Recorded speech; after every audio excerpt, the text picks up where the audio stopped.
Good afternoon, all. Good afternoon, ma'am.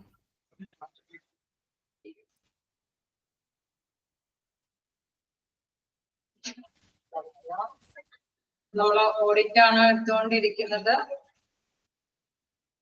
ഇന്നലെ എടുത്തത് നിങ്ങൾ വായിച്ചു കാണാം അല്ലേ?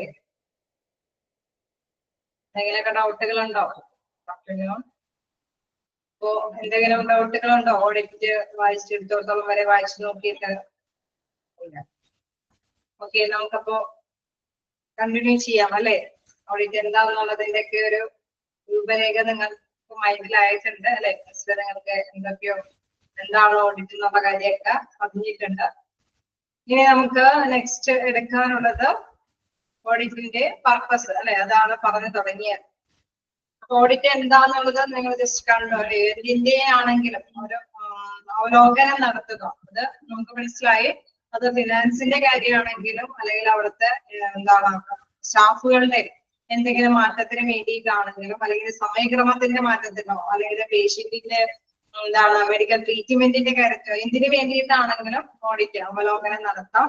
ഈ അവലോകനത്തിന്റെ മെയിൻ ആയിട്ടുള്ള ഉദ്ദേശം എന്ന് പറയുന്നത് നല്ലൊരു സേവനം, പേഷ്യൻസിനൊക്കെ നല്ല സേവനം കാഴ്ചവെച്ച് അല്ലെ സമൂഹത്തില് നല്ലൊരു ഡിഗ്നിറ്റി, നല്ലൊരു അന്തസ്സുള്ള ഹോസ്പിറ്റലാണെന്ന് കെട്ടിപ്പടുക്കാൻ വേണ്ടിയിട്ടാണ് പ്രധാനമായിട്ടും ഓഡിറ്റുകളൊക്കെ നടത്തിക്കൊണ്ടിരിക്കുന്നത്.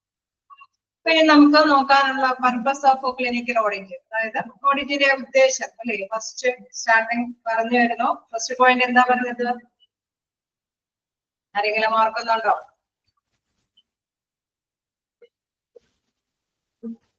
ആരെങ്കിലും ഓർക്കുന്നുണ്ടോ? ഫസ്റ്റ് പോയിന്റ് എന്ന് പറയുന്നത് എന്താണ്? നമ്മൾ അതൊരു ചെറിയ എക്സ്പ്ലനേഷനോട് കൂടിയിട്ടാണ് പറഞ്ഞത് അല്ലെ? നമ്മൾ എന്തായാലും ഭാവിയെ കുറിച്ചിട്ട് ഒരു പ്ലാനിങ് വേണം. ഓക്കെ, ഫ്യൂച്ചറിനെ കുറിച്ചിട്ട് പ്രധാനമായിട്ട് നമുക്ക് പ്ലാനിങ് വേണം. അപ്പോൾ എങ്ങനെയാണ് ഈ അവലോകനം നടത്തുന്നത്? Planning the future. Okay, planning the future നടത്താൻ വേണ്ടിയിട്ട് നിലവിലുള്ള നേട്ടത്തിന്റെ അച്ചീവ്മെന്റ് അസസ്മെന്റിന്റെ അല്ലെ?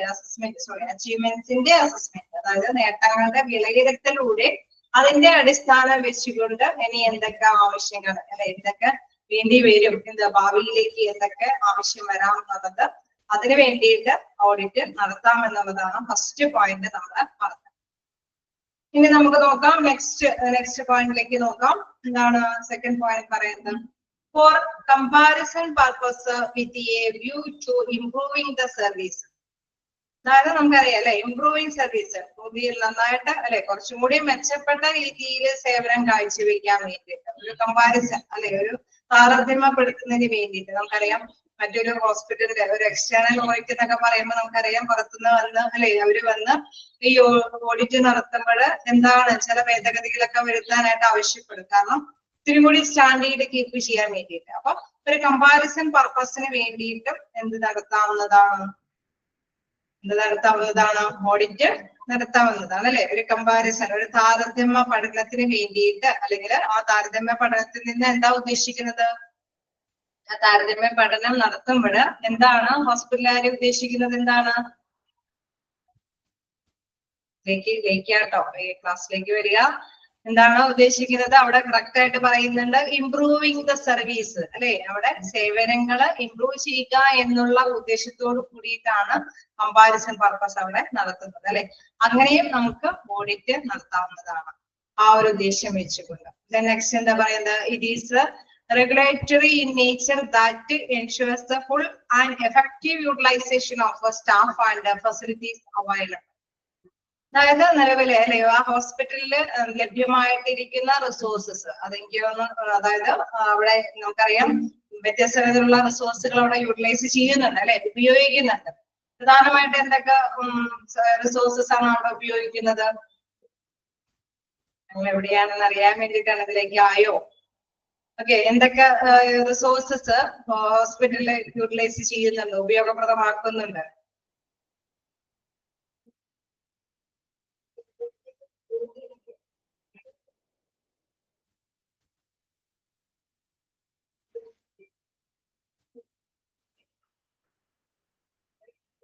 Is regulatory in nature that ensure full and effective utilization of a staff and facilities available. അവിടെ വ്യത്യസ്ത തരത്തിലുള്ള റിസോഴ്സസ് ഉപയോഗിക്കുന്നുണ്ട് എന്ന് പറഞ്ഞതിൽ പ്രധാനപ്പെട്ട ഒരു റിസോഴ്സിനെ എടുത്ത് പറയാൻ വേണ്ടിയിട്ടാണ് ഞാനൊരു ആ റിസോഴ്സിന് എന്തൊക്കെയാണെന്നുള്ളത് കാര്യം ചോദിച്ചത്. Human resource. ഓക്കെ മൈൻഡിലേക്ക് വന്നു. അതായത് അവിടെ നന്നായിട്ട് തന്നെ ഹ്യൂമൻ റിസോഴ്സസും ഉപയോഗിക്കുന്നുണ്ട് അല്ലെ. ഹോസ്പിറ്റലിൽ പ്രധാനമായിട്ട് യൂട്ടിലൈസ് ചെയ്യുന്ന ഒരു റിസോഴ്സ് ആണ് ഹ്യൂമൻ റിസോഴ്സസ്. അപ്പൊ അവിടെ അത് കൃത്യമായിട്ട് അല്ലെ അതിന്റെ ആ ഒരു നല്ല രീതിയിൽ കാര്യക്ഷമമായിട്ടാണ് അവിടുത്തെ ഹ്യൂമൻ റിസോഴ്സസ് യൂട്ടിലൈസ് ചെയ്യുന്നത്, ഉപയോഗിക്കുന്നത് എന്നുള്ളത് ഉറപ്പുവരുത്തുക എന്ന ഉദ്ദേശത്തിന് വേണ്ടിയിട്ട്. നമുക്കറിയാം അവിടെ കൃത്യമായിട്ട് തന്നെ അവലോകനം നടത്തുമ്പോഴാണ് അവിടുത്തെ വർക്കേഴ്സ് കൃത്യമായിട്ട് തന്നെ ജോലികൾ ചെയ്യുന്നുണ്ടോ അല്ലെ, അത് അല്ലെങ്കിൽ അഡീഷണൽ റിസോഴ്സസ് ഹ്യൂമൻ റിസോഴ്സസിന്റെ ആവശ്യകതയുണ്ടോ, അത് ഇത്രയും കൂടി നല്ല സർവീസ് പേഷ്യൻസിന് കൊടുക്കണമെങ്കിൽ ഏതെങ്കിലും ഡിപ്പാർട്ട്മെന്റിന് സ്പെഷ്യലൈസ്ഡ് ആയിട്ട് അല്ലെ ഏതെങ്കിലും പേഴ്സൺസിനൊക്കെ പ്രൊവൈഡ് ചെയ്യേണ്ടതുണ്ടോ, അതല്ലെങ്കിൽ മതിയായ രീതിയിൽ അവർ ഉപയോഗിക്കുന്നുണ്ടോ, എഫക്റ്റീവായിട്ട്. എഫക്റ്റീവ് എന്ന് വെച്ച് കഴിഞ്ഞാൽ ഫലപ്രാപ്തിയോട് കൂടിയിട്ട്. അതേപോലെ തന്നെ എഫിഷ്യൻസി എന്ന് വെച്ചാൽ കാര്യക്ഷമമായി തന്നെയാണോ അവിടെയുള്ള ഹ്യൂമന്റെ റിസോഴ്സസുകളൊക്കെ ഉപയോഗിക്കുന്നത് എന്നുള്ള രീതിയിൽ. It is regulatory nature that ensure full and effective utilization of staff and facilities available. അത് മാത്രം തന്നെ വ്യത്യസ്ത തരത്തിലുള്ള ഫെസിലിറ്റീസ് എന്ന് പറയുമ്പോൾ നമുക്കറിയാം സൗകര്യങ്ങൾ അതും ഹോസ്പിറ്റലിൽ പ്രൊവൈഡ് ചെയ്യുന്നുണ്ടാവും അല്ലെ. അപ്പൊ ആ ഫെസിലിറ്റീസ് ഏത് രീതിയിലാണോ ഫെസിലിറ്റി പ്രൊവൈഡ് ചെയ്യുന്നത് ആ ഫെസിലിറ്റി മതിയായ രീതിയിൽ ഉപയോഗിക്കുന്നുണ്ടോ എന്നറിയാൻ വേണ്ടിയിട്ട് ഓഡിറ്റ് നടത്തുന്നതാണ്. നെക്സ്റ്റ് എന്താണ്, evaluate the effectiveness and efficiency of health programs and service put into practices. അവിടെ പ്രധാനമായിട്ട് എന്താണ് എഫക്റ്റീവ് ആയിട്ട് നേരത്തെ പറഞ്ഞ അതിന്റെ ആ ഒരു മീനിങ് തന്നെ അവിടെ വരുന്നത്. എഫക്റ്റീവ് എന്ന് പറയുമ്പോൾ ഫലപ്രാപ്തിയോട് കൂടിയിട്ടും കാര്യക്ഷമമായിട്ടും ഹെൽത്ത് പ്രോഗ്രാംസുകളെല്ലാം കണ്ടക്ട് ചെയ്യുമ്പോൾ നമുക്കറിയാം ചിലപ്പോ പുതിയ ഇന്നോവേറ്റീവ് ആയിട്ടുള്ള എന്തെങ്കിലും കാര്യങ്ങളൊക്കെ വരുമ്പോൾ അല്ലെ, പുതിയൊരു രോഗം വരികയാണ് അല്ലെ, കോവിഡ് കൊറോണ അങ്ങനെയുള്ള ഇങ്ങനത്തെ തരത്തിലുള്ള സാംക്രമിക രോഗങ്ങളൊക്കെ വരുമ്പോൾ എന്തെങ്കിലും പ്രോഗ്രാം ഏതെങ്കിലും ഡോക്ടേഴ്സിനോ അല്ലെങ്കിൽ ഏതെങ്കിലും ഡിപ്പാർട്ട്മെന്റിന് മാത്രമായിട്ടൊക്കെ പ്രോഗ്രാം സംഘടിപ്പിച്ചു കൊടുക്കും ഇല്ലേ, അങ്ങനെയൊക്കെ ഉണ്ടാവാറല്ലേ. പുതിയ രോഗങ്ങളൊക്കെ വരുമ്പോൾ ചിലപ്പോൾ ഒരു പ്രോഗ്രാം ഒക്കെ അവർക്ക് ഒരു ട്രെയിനിങ് പോലെ സംഘടിപ്പിച്ചു കൊടുക്കും. ഓക്കെ, അങ്ങനെ കൊടുക്കുമ്പോൾ ആ കൊടുത്തിരിക്കുന്ന പ്രോഗ്രാമുകൾ അല്ലെങ്കിൽ സർവീസുകൾ ആ പ്രാക്ടീസുകളെല്ലാം അവർ നന്നായിട്ട് തന്നെയാണോ ഉപയോഗപ്രദമാക്കിയിരിക്കുന്നത്, ഫലപ്രാപ്തിയുണ്ടോ, ആ ഒരു കൊടുത്ത പ്രോഗ്രാമിന് എന്തെങ്കിലും ഫലം കാണുന്നുണ്ടോ അല്ലെങ്കിൽ കാര്യക്ഷമമായിട്ട് ഉപയോഗിച്ചിട്ടുണ്ടോ എന്ന് കണ്ടെത്താൻ വേണ്ടിയിട്ടും ഓഡിറ്റ് നടത്താവുന്നതാണ്. ആ ഒരു ഉദ്ദേശത്തോട് കൂടിയിട്ടും ആ വിലയിരുത്തിന് വേണ്ടിയിട്ടും ഓഡിറ്റ് നടത്തുന്നതാണ്. Okay, clear ആവുന്നില്ലേ? ഹലോ, കഴിഞ്ഞ ദിവസത്തെ മാത്രം റിപ്ലൈ കാണുന്നില്ല, നിങ്ങൾക്ക് ക്ലിയർ ആവാനായിട്ടാണോന്ന് അറിയില്ല. ഓക്കെ, നെക്സ്റ്റ് നോക്കാം. എന്താണ് നാരേറ്റ്? ഓക്കെയാണ്.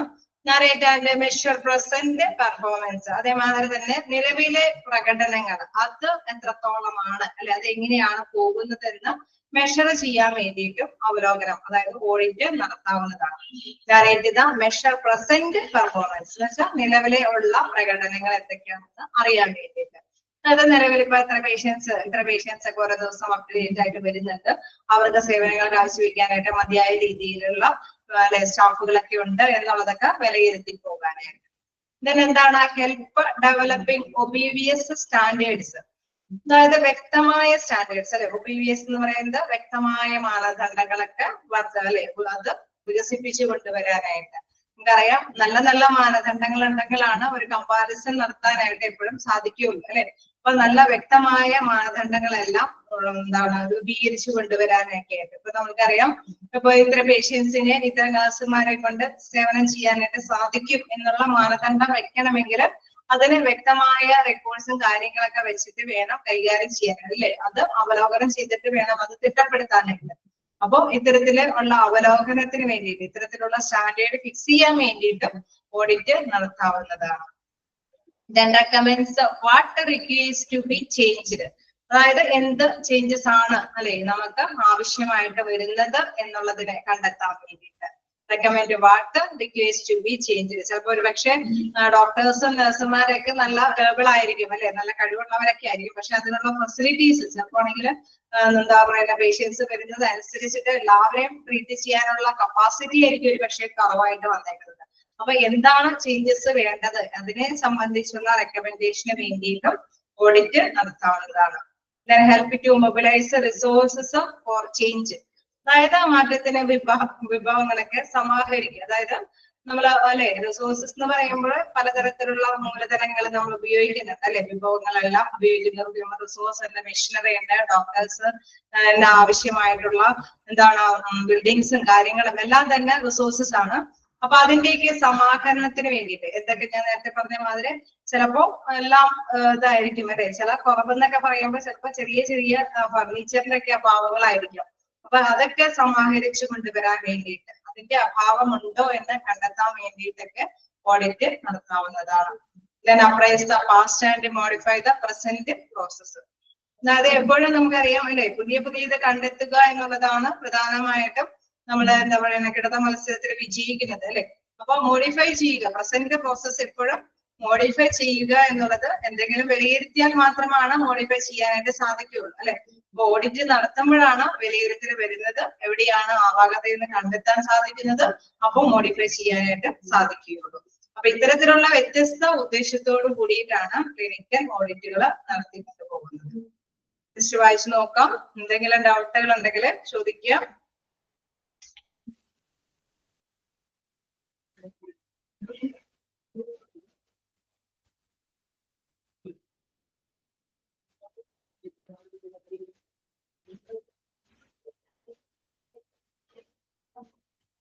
Second point, for comparison purpose with the view to improving the service.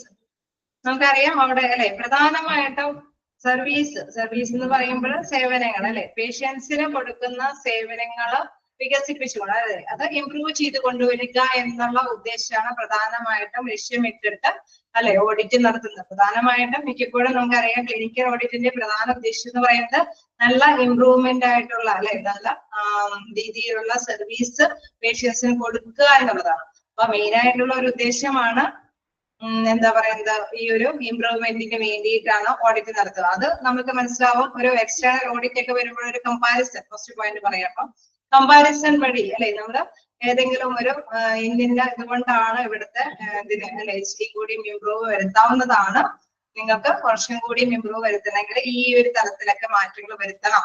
ആ ഒരു കമ്പാരിസൺ വഴിയാണ് ഏതെങ്കിലും സ്റ്റാൻഡേർഡ് ഫിക്സ് ചെയ്യുമ്പോഴുള്ള ഒരു താരതമ്യ പഠനം കൊണ്ടാണ് ഇംപ്രൂവ്മെന്റ് നടത്താനായിട്ട് സാധിക്കുകയുള്ളൂ. അപ്പൊ ആ ഒരു ഓഡിറ്റ് അതുകൊണ്ട് നടത്താവുന്നതാണ്. ദെൻ ഫസ്റ്റ് പോയിന്റ് നോക്കാം, planning the future course of action. It is needful to obtain baseline information through assessment of achievements. കഴിഞ്ഞ ക്ലാസ്സിൽ തന്നെ ഡിസ്കസ് ചെയ്തതാണ്.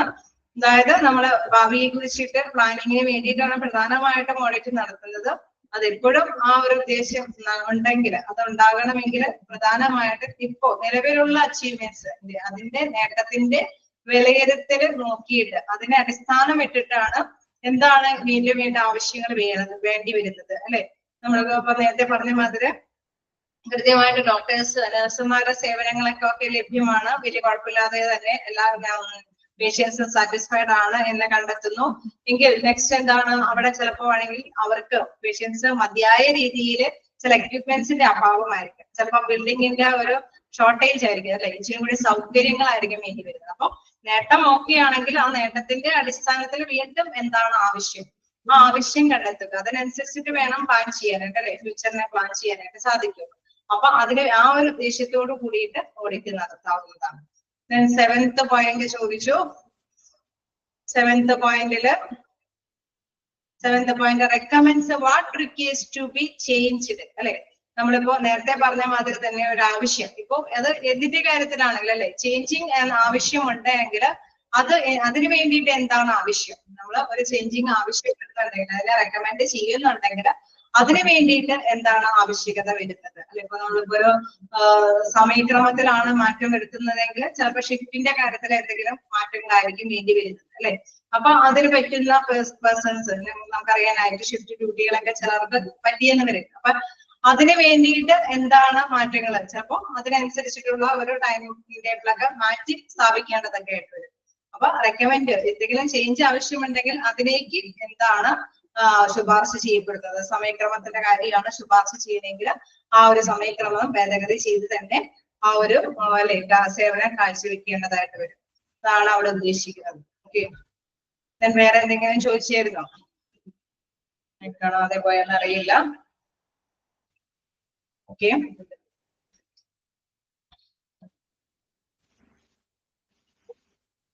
Fourth point, evaluate the effectiveness and efficiency of health programs and services put into practice. അതായത് നമ്മളെപ്പോഴും അല്ലെ പ്രോഗ്രാമുകൾ set ചെയ്ത് ഞാനൊരു എക്സാമ്പിൾ ഒക്കെ പറഞ്ഞിരുന്നു. ആ പ്രോഗ്രാമുകളെല്ലാം അല്ലെ അത് പ്രാക്ടീസ് ചെയ്ത് അതിന്റെ സേവനങ്ങളൊക്കെ കാഴ്ചവെക്കുമ്പോൾ ആ പ്രോഗ്രാം അനുസരിച്ചിട്ട് തന്നെയാണോ ആ ഒരു ഉദ്ദേശം അല്ലെ ആ ഉദ്ദേശം വെച്ചും കൊണ്ട് എന്തെങ്കിലും പ്രോഗ്രാം സെറ്റ് ചെയ്ത് കൊടുക്കുമ്പോൾ അതിനനുസൃതമായിട്ടുള്ള ഒരു സേവനം അവിടെ കിട്ടിയിരിക്കണം അല്ലെ. അത് കിട്ടിയിട്ടുണ്ടോ എന്ന് ഇവാലുവേറ്റ് ചെയ്യാൻ വേണ്ടിയിട്ടും ഓഡിറ്റ് നടത്താവുന്നതാണ്. ഇവാലുവേറ്റ് ദ എഫക്റ്റീവ്നെസ് എന്ന് വെച്ചാൽ ഫലപ്രാപ്തി കണ്ടെത്തുക, അല്ലെങ്കിൽ എഫിഷ്യൻസി എന്ന് വെച്ചാൽ കാര്യക്ഷമമായിട്ട് തന്നെ ആ ഹെൽത്ത് പ്രോഗ്രാമുകൾക്കെല്ലാം അല്ലെ നേട്ടം നേടിയെടുക്കാനായിട്ട് സാധിച്ചിട്ടുണ്ട്, അതുകൊണ്ട് നല്ല സേവനം കാഴ്ചവെക്കാനായിട്ട് സാധിച്ചിട്ടുണ്ട്, നല്ല പ്രാക്ടീസുകൾ കൊടുക്കാനായിട്ട് സാധിച്ചിട്ടുണ്ട് എന്ന് വിലയിരുത്തുക അല്ലെ. അതിനു വേണ്ടിയിട്ട് ഓഡിറ്റ് നടത്താവുന്നതാണ്. ഓക്കെ, നമുക്ക് കണ്ടിന്യൂ ചെയ്യാം. ഇനി നമുക്ക് നോക്കാനുള്ളത് പല ആവശ്യങ്ങൾക്ക് വേണ്ടിയിട്ടും അവലോകനം നടത്താമെന്നുള്ള കാര്യം മൈൻഡിലേക്ക് കൊണ്ടുവരാം.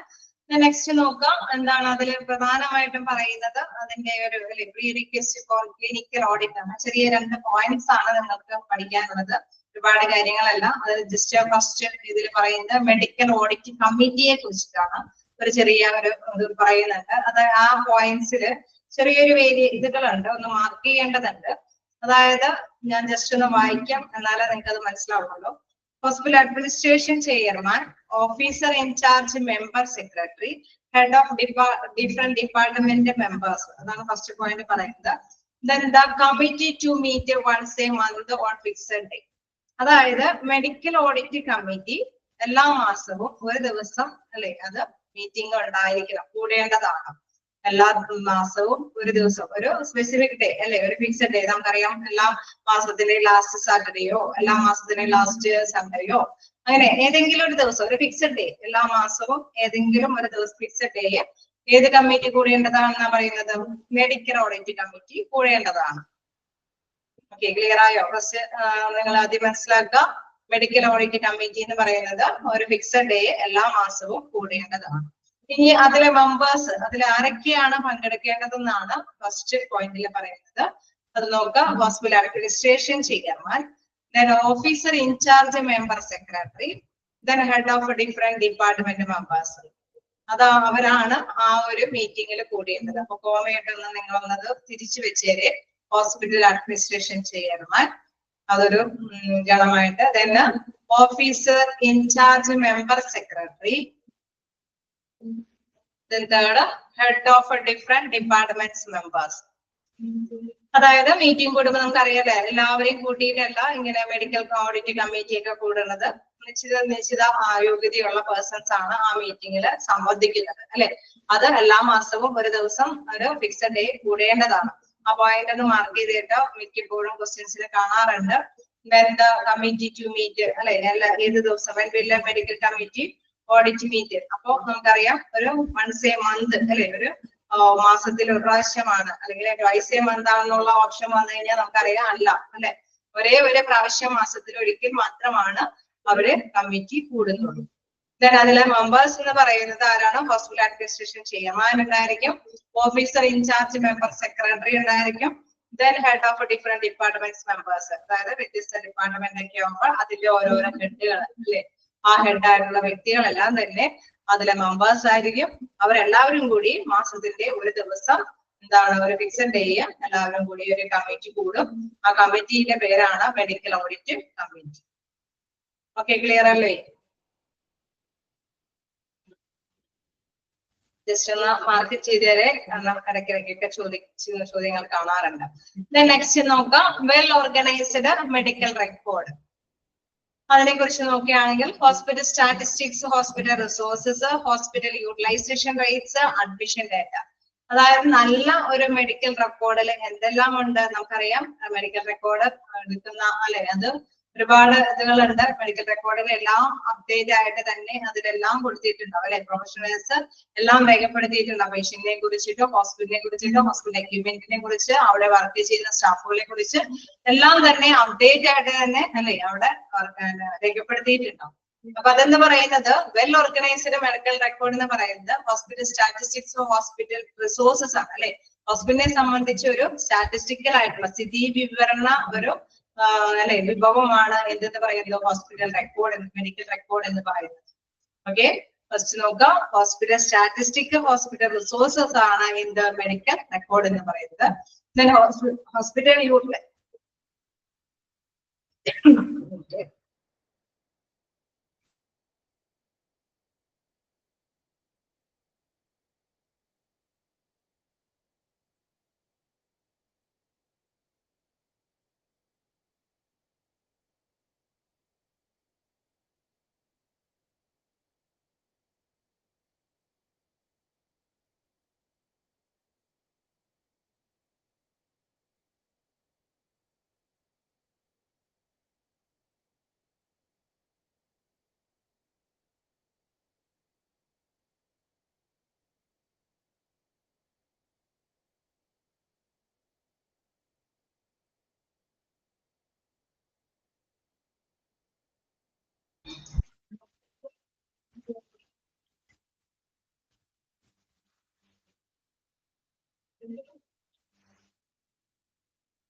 വെൽ ഓർഗനൈസ്ഡ് മെഡിക്കൽ റെക്കോർഡ് എന്ന് പറയുന്നത് എന്താണ് ഹോസ്പിറ്റൽ സ്റ്റാറ്റിസ്റ്റിക്സ് ഹോസ്പിറ്റൽ റിസോഴ്സസ് ആണ്.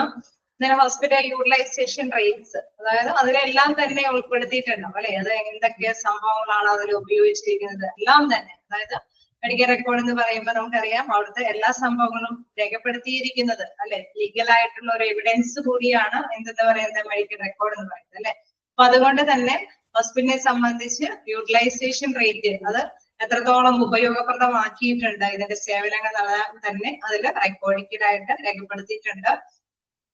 അഡ്മിഷൻ ഡേറ്റ, അഡ്മിഷൻ ഡേറ്റ എന്ന് പറയുമ്പോൾ ഏതൊരു പേഷ്യന്റ് ആണെങ്കിലും അത് വരുന്ന ടൈം മുതൽ അല്ലെ, അവരെവിടെ നിന്ന് വന്നു, ഏത് സമയത്ത് വന്നു, ആരുടെ സേവനമാണ് നേടിയത് അല്ലെ, അവരുടെ രോഗങ്ങൾ ഭേദമായോ വീണ്ടും നെക്സ്റ്റ് ടൈമിലൊക്കെ വീണ്ടും അവര് ആ സേവനത്തിന് വേണ്ടിയിട്ട് ഹോസ്പിറ്റലിലേക്ക് വരുന്നുണ്ടോ, വരികയാണെങ്കിൽ നമുക്കറിയാം അപ്ഡേഷൻ നടന്നുകൊണ്ടിരിക്കും അല്ലെ. മെഡിക്കൽ റെക്കോർഡ് അനുസരിച്ചിട്ട് തന്നെ അവരുടെ ടിക്കറ്റ് നമ്പർ അനുസരിച്ചിട്ട് തന്നെ അപ്ഡേഷൻ ഒക്കെ നടന്നുകൊണ്ടിരിക്കും. അപ്പൊ ഇതെല്ലാം സൂക്ഷിക്കുന്ന ഒരു സംഭവമാണ് എന്തെന്ന് പറയുന്നത് മെഡിക്കൽ റെക്കോർഡ് ഡിപ്പാർട്ട്മെന്റ് എന്ന് പറയുന്നത്. അപ്പൊ വെൽ ഓർഗനൈസ്ഡ് മെഡിക്കൽ റെക്കോർഡിന്റെ ഒരു ചെറിയൊരു ജസ്റ്റ് ഒരു ഐഡിയ മാത്രം ഇവിടെ ഒരു 2 ലൈൻ ആയിട്ട് കാണിച്ചേ ഉള്ളൂ. നിങ്ങൾക്ക് അറിയാവുന്നതാണ് മെഡിക്കൽ റെക്കോർഡ് എന്ന് പറഞ്ഞ ഒരു വലിയ ചാപ്റ്റർ പഠിക്കാനുണ്ട്. എന്തായാലും എടുത്ത് തുടങ്ങിയോ? ഉണ്ടാവില്ലായിരിക്കും അല്ലെ. ഓക്കെ, എന്തായാലും പഠിക്കാനുള്ളതാണ് കഴിഞ്ഞു. ഓക്കെ, അപ്പോ എന്തായാലും അത് വലിയൊരു സംഭവമാണ്. അപ്പൊ മെഡിക്കൽ റെക്കോർഡിനെ കുറിച്ചിട്ട് ചെറിയൊരു ലൈൻ മാത്രമേ ഇവിടെ പറഞ്ഞിട്ടുള്ളൂ. നിങ്ങൾക്ക് അറിയാവുന്ന മാറ്റർ തന്നെയാണ്. അപ്പൊ നിങ്ങൾ ഇതിൽ മനസ്സിലാക്കേണ്ട ഇതൊരു കാര്യം മെഡിക്കൽ ഓഡിറ്റ് കമ്മിറ്റിയെ കുറിച്ചിട്ട് ജസ്റ്റ് ഒന്ന് മനസ്സിലാക്കി വെക്കാം. മെഡിക്കൽ റെക്കോർഡിനെ സംബന്ധിച്ച് നിങ്ങൾ അതിൽ വലിയ ചാപ്റ്ററിലുള്ളത് കൊണ്ട് നിങ്ങൾ അതിൽ തന്നെ ക്യാച്ച് ചെയ്തോളൂ. ഇതിൽ മെഡിക്കൽ ഓഡിറ്റ് കമ്മിറ്റി എന്ന് പറയുന്നത് മാസത്തിൽ ഒരു ദിവസം ഒരു ഫിക്സഡ് ഡേ നമ്മൾ കമ്മിറ്റി കൂടുന്നു. അവിടെ ഉള്ള മെമ്പേഴ്സിന്റെ അതുകൾ നമ്മൾ കണ്ടു. അഡ്മിനിസ്ട്രേഷൻ ചെയർമാൻ ഉണ്ടാവും, ഓഫീസർ ഇൻചാർജ് മെമ്പർ സെക്രട്ടറി ഉണ്ട്, തന്നെ വ്യത്യസ്ത തരത്തിലുള്ള ഡിപ്പാർട്ട്മെന്റിന്റെ ഹെഡ് അല്ലെ, അവരെല്ലാമാണ് അതിൽ പങ്കെടുക്കുന്നത്. നെക്സ്റ്റ് നമുക്ക് നോക്കാനുള്ളത് ഓഡിറ്റിന്റെ ഭാഗത്തേക്ക് തന്നെ നോക്കാം. സ്റ്റേജ് ഓഫ് ക്ലിനിക്കൽ ഓഡിറ്റ്, അതായത് വ്യത്യസ്ത മേഖലകളിലാണ് ഈ ഓഡിറ്റ് എന്ന ഒരു സ്റ്റേജസ് അല്ലെ ആ ഒരു പർപ്പസ് നടത്തിക്കൊണ്ട് പോകുന്നത്. അത് വ്യത്യസ്ത രീതിയിൽ തന്നെ ഇവിടെ പറയുന്നുണ്ട്. Stage 1 preparation of preparing for audit, second stage എന്ന് പറയുന്നത് സെലക്ഷൻ ഓഫ് ക്രൈറ്റീരിയ ആണ്, തേർഡ് സ്റ്റേജ് എന്ന് പറയുന്നത് മെഷറിംഗ് ലെവൽ ഓഫ് പെർഫോമൻസ് ആണ്, ഫോർത്ത് മേക്കിംഗ് ഇംപ്രൂവ്മെന്റ്സ് ആണ്, fifth sustaining improvement, sixth stage അതായത് ലാസ്റ്റ് സ്റ്റേജ് എന്ന് പറയുന്നത് റീ ഓഡിറ്റ് ആണ്. അപ്പൊ ഇത് അങ്ങനെ തന്നെ അല്ലെ ഒരു ഓർഡറിലായിട്ട് തന്നെ നിങ്ങൾ മനസ്സിലാക്കി പോകേണ്ടതാണ്. ഓക്കെ സാറില്ല, നമ്മളിങ്ങനെ പെട്ടെന്ന് കേൾക്കുമ്പോ മനസ്സിലാവാത്തതാണ്, കുഴപ്പമില്ല. അപ്പൊ ഇതിൽ എന്താണ് പ്രധാനമായിട്ട് നോക്കാം. ഫസ്റ്റ് സ്റ്റേജ് എന്ന് പറയുമ്പോൾ ഓഡിറ്റിന്റെ ഫസ്റ്റ് സ്റ്റേജ് എന്ന് പറയുന്നത് പ്രിപ്പയറിംഗ് ഫോർ ഓഡിറ്റ് ആണ്. സെക്കൻഡ് എന്ന് പറയുമ്പോൾ സെലക്ഷൻ ക്രൈറ്റീരിയ ആണ്. തേർഡ് അത് ആ ഓരോ ഓർഡറിൽ തന്നെ നിങ്ങൾ പഠിക്കാനായിട്ട് ശ്രമിക്കുക. പ്രിപ്പയറിംഗ് ഫോർ ഓഡിറ്റ് ആദ്യത്തെ സ്റ്റേജ് എന്ന് പറയുന്നത് പ്രിപ്പയറിംഗ് ഫോർ ഓഡിറ്റ്, സെക്കൻഡ് എന്ന് പറയുന്നത് selection of criteria, third one എന്ന് പറയുന്നത് measuring level of performance, Then fourth one, making improvements, sustaining improvement, and last one, re-audit. അതിലെ ഫസ്റ്റ് വൺ നമുക്കറിയാം പ്രിപ്പയറിംഗ് ഫോർ ഓഡിറ്റ് അല്ലെ. സ്റ്റേജിന്റെ ഫസ്റ്റ് എന്ന് പറയുന്നത് പ്രിപ്പയറിംഗ് ഫോർ ഓഡിറ്റ് ആണ്. അതിൽ പ്രിപ്പയറിംഗ് ഫോർ ഓഡിറ്റില് പറയുന്ന ഒരു കാര്യം എന്ന് പറയുന്നത്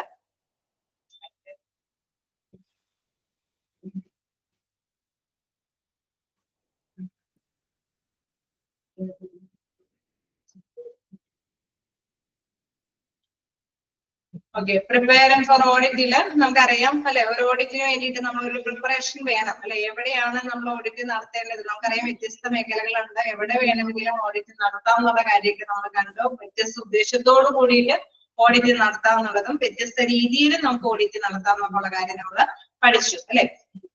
അപ്പൊ ആദ്യത്തെ കാര്യം എന്ന് പറയുന്നത് പ്രിപ്പയറിംഗ് ഓഡിറ്റ് അല്ലെ, പ്രിപ്പയറിംഗ് ഫോർ ഓഡിറ്റ്. അപ്പൊ അതിൽ നോക്കാം, ഫസ്റ്റ് തന്നെ നമ്മൾ എന്താണ് നോക്കുക, സെലക്ടിങ് എ ടോപ്പിക്. ഒരു ടോപ്പിക് നമുക്ക് സെലക്ട് ചെയ്യണം അല്ലെ, എന്തിനെ കുറിച്ചാണ് ഓഡിറ്റ് ചെയ്യേണ്ടത് എന്നുള്ള ഒരു ടോപ്പിക്. നമുക്കറിയാം വ്യത്യസ്ത ടോപ്പിക്കുകളുണ്ട് അല്ലെ, നമ്മൾ കണ്ടു വ്യത്യസ്ത ഉദ്ദേശത്തോട് കൂടിയിട്ട് ഓഡിറ്റ് നടത്താവുന്നതാണ്. അപ്പൊ വ്യത്യസ്ത ടോപ്പിക്കുകളുണ്ട്. സെലക്ടിങ് എ ടോപ്പിക് എന്ന് പറയുമ്പോൾ ഒരുപാട് ടോപ്പിക്കുകൾ നമ്മൾ കാണുകയാണ്. ദെൻ അതിലെന്താണ് പ്രയോറിറ്റീസ് ഓഡിറ്റ്. അതിൽ നമ്മൾ എന്തായാലും കാണുന്നത് ഇത്രയും കുറച്ച് പേജസ് ഉണ്ടെങ്കിലും സിമ്പിൾ ആയിട്ട് നമുക്ക് പഠിക്കാം കേട്ടോ, ശ്രദ്ധിച്ചിരുന്നാൽ മതി. സെലക്ടിങ് എ ടോപ്പിക് എന്ന് പറയുമ്പോൾ ഒരുപാട് ഓഡിറ്റ് നമുക്ക് ഏത് വേണമെങ്കിലും ഏത് ഉദ്ദേശത്തോട് കൂടിയിട്ട് വേണമെങ്കിലും നമുക്ക് ഓഡിറ്റ് നടത്താം.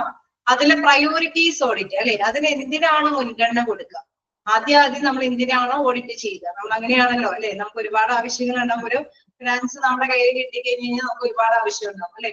ആദ്യം എന്താണ് നമുക്ക് ആദ്യം എന്ത് ചെയ്ത് തീർക്കണമെന്നുള്ളതിനായിരിക്കും നമ്മൾ ആ ഒരു പണം ആദ്യം യൂട്ടിലൈസ് ചെയ്യുക. എന്ന് പറഞ്ഞ മാതിരി തന്നെ ഓഡിറ്റ് ചെയ്യാൻ വ്യത്യസ്ത തീമുകൾ ഉണ്ടാവും. അതിൽ മുൻഗണന ഏതിനാന്നുള്ളത് വെച്ച് കൊടുക്കേണ്ടതാണ്. നെക്സ്റ്റ് എന്താണ് ഡിഫൈനിങ് ദ പർപ്പസ്. അത് എന്ത് ഉദ്ദേശത്തോട് കൂടിയിട്ടാണ് ആ ഒരു മുൻഗണന കൊടുത്ത് ആ ഓഡിറ്റ് സെലക്ട് ചെയ്യണത് അല്ലെ. ആ ഒരു ഉദ്ദേശം എന്താന്നുള്ളത് ഡിഫൈൻ ചെയ്യുക. Then planning audit. പിന്നെ നമുക്ക് മനസ്സിലാവും അല്ലെ, ഓഡിറ്റ് ചെയ്യാന്നുള്ള ആ ഉദ്ദേശത്തിലേക്ക് എത്തുന്നു. Then planning audit. അപ്പൊ ഓഡിറ്റിന് വേണ്ടിയിട്ട് പ്ലാൻ ചെയ്യുകയാണ് നമ്മളിപ്പോ. വ്യത്യസ്ത രീതിയിൽ നമുക്ക് ഓഡിറ്റ് നടത്താം അല്ലെ. അപ്പൊ നമ്മൾ കണ്ടു അല്ലെ, ക്വസ്റ്റ്യൻ വഴിയോ ഏതെങ്കിലും രീതിയിലൊക്കെ നമുക്ക് ഓഡിറ്റ് നടത്താം. അപ്പൊ ആ ഓഡിറ്റിനെ കുറിച്ചിട്ട് ഒരു പ്ലാൻ ഉണ്ടാക്കുകയാണ്, രൂപരേഖ ഉണ്ടാക്കുകയാണ്. Then users information. അതിന് വേണ്ടിയിട്ട് നമ്മൾ ഈ ഒരു ഓഡിറ്റിന് വേണ്ടിയിട്ട് ഇൻഫോർമേഷൻസ് വിവരങ്ങൾ കളക്ട് ചെയ്യാനായിട്ടുള്ള ഒരു രീതിയിലേക്ക് എത്തിപ്പെടുകയാണ് അല്ലെ. നമ്മൾ വേണമെങ്കിൽ ആ ഇൻഫോർമേഷൻ കളക്ട് ചെയ്യാനായിട്ട് ചിലപ്പോൾ അതിന് ക്വസ്റ്റ്യനോ ചെക്ക് ലിസ്റ്റോ അല്ലെങ്കിൽ എന്താണ് അവരിൽ നിന്ന് ഒരു എന്തെങ്കിലും കോൺവെർസേഷൻ വഴി അല്ലെ കമ്മ്യൂണിക്കേഷൻ വഴിയോ നമ്മൾ വ്യത്യസ്ത രീതികൾ നമ്മൾ കണ്ടു. ഏത് രീതിയിൽ കൂടെയും ഇൻഫോർമേഷൻസ് കളക്ട് ചെയ്യാവുന്ന ഒരു രീതിയിലേക്ക് എത്തിപ്പെടുകയാണ്. അപ്പൊ ഫസ്റ്റ് പ്രിപ്പയറിംഗ് ഫോർ ഓഡിറ്റ്. ഓഡിറ്റിന് വേണ്ടിയിട്ടുള്ള ഒരു പ്രിപ്പറേഷൻ ആണ് അവിടെ ജസ്റ്റ് നമ്മൾ കണ്ടെത്തുന്നത്. അപ്പൊ അതിനുള്ള ഏത് രീതി അല്ലെ, അതിന് വേണ്ടിയിട്ടുള്ള ഒരു പാറ്റേൺ നമ്മൾ തയ്യാറാക്കി വെച്ചു. അത് ക്വസ്റ്റ്യൻ വഴിയാണെങ്കിൽ അതിനനുസരിച്ചുള്ള ക്വസ്റ്റ്യൻസും കാര്യങ്ങളും അല്ലെങ്കിൽ ചെക്ക് ലിസ്റ്റ് ആണെങ്കിൽ അതുമായി ബന്ധപ്പെട്ട കാര്യങ്ങളൊക്കെ തയ്യാറാക്കി വെച്ചു. അപ്പൊ അത് ഒരു സ്റ്റെപ്പായിട്ടാണ് നമ്മൾ അത് തയ്യാറാക്കിയത്. എങ്ങനെയാണ് ഫസ്റ്റ് സെലക്ടിങ് എ ടോപ്പിക്. ഒരു ടോപ്പിക്കുകൾ ഒരുപാട് ഉണ്ടെന്നുള്ളത് മനസ്സിലാക്കി അതിലെ പ്രയോറിറ്റീസിനെ നമ്മൾ എടുത്തു, അതിനെ ഡിഫൈൻ ചെയ്തു, എന്ത് പർപ്പസിന് വേണ്ടിയിട്ടാണെന്ന് നമ്മൾ ഡിഫൈൻ ചെയ്തു. ദെൻ എന്താണ് പ്ലാനിങ് ഓഡിറ്റ്. ഓഡിറ്റിന് വേണ്ടിയിട്ട് പ്ലാൻ ചെയ്തു. യൂസേഴ്സ് ഇൻഫോർമേഷൻസ്, ആ ഓഡിറ്റ് നടത്താനുള്ള ഇൻഫോർമേഷൻസ് നമ്മൾ കണ്ടെത്തി വെച്ചേക്കുകയാണ്. Then selection of criteria. അപ്പൊ നമുക്കറിയാം ഓഡിറ്റ് നടത്തണമെങ്കിൽ അവിടെ എന്താണ് നമ്മളൊരു മാനദണ്ഡം വെക്കണം അല്ലെ. വെറുതെ പോയി ചെക്ക് ചെയ്ത് കഴിഞ്ഞാൽ നമുക്ക് എന്തെങ്കിലും മനസ്സിലാവോ? ഇല്ല അല്ലെ. നമ്മളൊരു 10 പേരെ നിർത്തിയിട്ട് ഒരു ജോലി ചെയ്യാനായിട്ട് നിർത്തിയിട്ട് നമ്മൾ ഒരു ഉദ്ദേശത്തോട് കൂടിയിട്ടായിരിക്കും അവർക്ക് ഒരു അപ്പോയിന്റ്മെന്റ് കൊടുത്തത് അല്ലെ. ഇത്രയും പേഷ്യൻസിനെ അവരെ കൊണ്ട് ഡ്യൂട്ടി ചെയ്ത് നമുക്ക് നേടിയെടുക്കാൻ സാധിക്കും എന്നുള്ള ഒരു എയിമോട് കൂടിയിട്ടായിരിക്കും അവിടെ ആ ഒരു ലക്ഷ്യം അല്ലെ, ഒരു സ്റ്റാൻഡേർഡ് അവിടെ ഫിക്സ് ചെയ്തിട്ടാണ് നമ്മൾ അവിടെ അപ്പോയിന്റ്മെന്റ്സ് നടത്തിയിരിക്കുന്നത്. പിന്നീടാണ് നമ്മൾ ഇവാലുവേറ്റ് ചെയ്യുന്നത്. ഓക്കെ 10 പേരെ കൊണ്ട് പറ്റുന്നുണ്ടോ. അപ്പൊ ആ ഒരു സ്റ്റാൻഡേർഡ് അല്ലെ, ഒരു സെലക്ഷൻ ക്രൈറ്റീരിയ നമുക്ക് നമ്മുടെ മുമ്പിൽ വേണം ഓഡിറ്റ് നടത്തണമെങ്കിൽ. ഒരു മാനദണ്ഡം എന്നുള്ള ക്രൈറ്റീരിയ അവിടെ ഉണ്ടായിരിക്കും. അതെങ്ങനെയാണെന്ന് നോക്കാം. Defining criteria. അതിൽ ഫസ്റ്റ് എന്താ പറയുന്നത്, എന്താണ് നമ്മൾ ഉദ്ദേശിക്കാൻ പോകുന്ന മാനദണ്ഡം എന്നുള്ളത്. Then source of evidence. നമ്മളിപ്പോ ഒരു മാനദണ്ഡം എടുക്കുകയാണ് അല്ലെ, എന്തെങ്കിലും റെക്കോർഡ്സ് നമ്മൾ നേരത്തെ കണ്ട മെഡിക്കൽ റെക്കോർഡ്സിന്റെ ഒക്കെ കുറച്ച് രേഖകളുടെ അടിസ്ഥാനത്തിലാണ് ഓക്കെ ഇന്ന രീതിയിൽ ഇത്ര പേഴ്സണൊക്കെ അവിടെ ചെയ്യുക അല്ലെ, ജോലിക്ക് നിർത്തി കഴിഞ്ഞാൽ അല്ലെങ്കിൽ ഇന്ന മെഷീൻ ഇവിടെ സ്ഥാപിച്ചു കഴിഞ്ഞാൽ ഇത്രയും പേർക്ക് ആ ഒരു എക്സ്റേയും കാര്യങ്ങളൊക്കെ നടത്തിക്കൊണ്ട് പോകാനായിട്ട് അല്ലെങ്കിൽ 1-2 മെഷീന്റെ ഉപയോഗം വേണ്ടി വരും. അങ്ങനെ എന്തെങ്കിലും അല്ലെ, എന്തെങ്കിലും എക്യുപ്മെന്റ്സിന്റെ കാര്യമാണെങ്കിലും അവിടെ എന്തെങ്കിലും റെക്കോർഡിക്കൽ ആയിട്ടുള്ള ഒരു എവിഡൻസ് വെച്ചിട്ടാണ് നമ്മൾ അവിടെ ഒരു മാനദണ്ഡം ഫിക്സ് ചെയ്യുന്നത് അല്ലെ. അപ്പൊ ഡിഫൈനിങ് ക്രൈറ്റീരിയ എന്ന് പറയുമ്പോൾ എന്താണ് മാനദണ്ഡം എന്നുള്ളത്, സോഴ്സ് ഓഫ് എവിഡൻസ്, ഈ ഒരു മാനദണ്ഡം നമ്മൾ എടുക്കുന്നത് ഏതിന്റെങ്കിലും അല്ലെ, ഏതെങ്കിലും റെക്കോർഡ്സിൽ നിന്നായിരിക്കും നമ്മൾ ഈ മാനദണ്ഡം എടുക്കുന്നത്. അത് നല്ലതായിരിക്കണം അല്ലെ. ആ ഒരു മാനദണ്ഡം എന്ന് പറയുന്നത് മോശമാണ് എങ്കിൽ നമുക്ക് കിട്ടുന്ന റിസൾട്ടും നമുക്ക് കമ്പയർ ചെയ്യുന്ന റിസൾട്ടും നമുക്ക് മോശം തന്നെയായിരിക്കും. അപ്പൊ നല്ലൊരു മാനദണ്ഡമായിരിക്കണം. സോഴ്സ് ഓഫ് എവിഡൻസ് അത് പ്രധാനപ്പെട്ട കാര്യം തന്നെയാണ്. ദെൻ അപ്രൈസിങ് ദ എവിഡൻസ്, അത് വിലയിരുത്തണം. ആ എവിഡൻസ് ശരിയാണോ എന്നുള്ളത് ചെക്ക് ഔട്ട് ചെയ്തിട്ടേ മാനദണ്ഡം ക്ലിയർ ആയിട്ട് നമുക്ക് ക്യാച്ച് ചെയ്യാനായിട്ട് പാടുള്ളൂ. ഓക്കെ, നിങ്ങൾക്ക് മനസ്സിലായി പോകുന്നുണ്ടോ? സ്പീഡ് കൂടുന്നുണ്ടോ?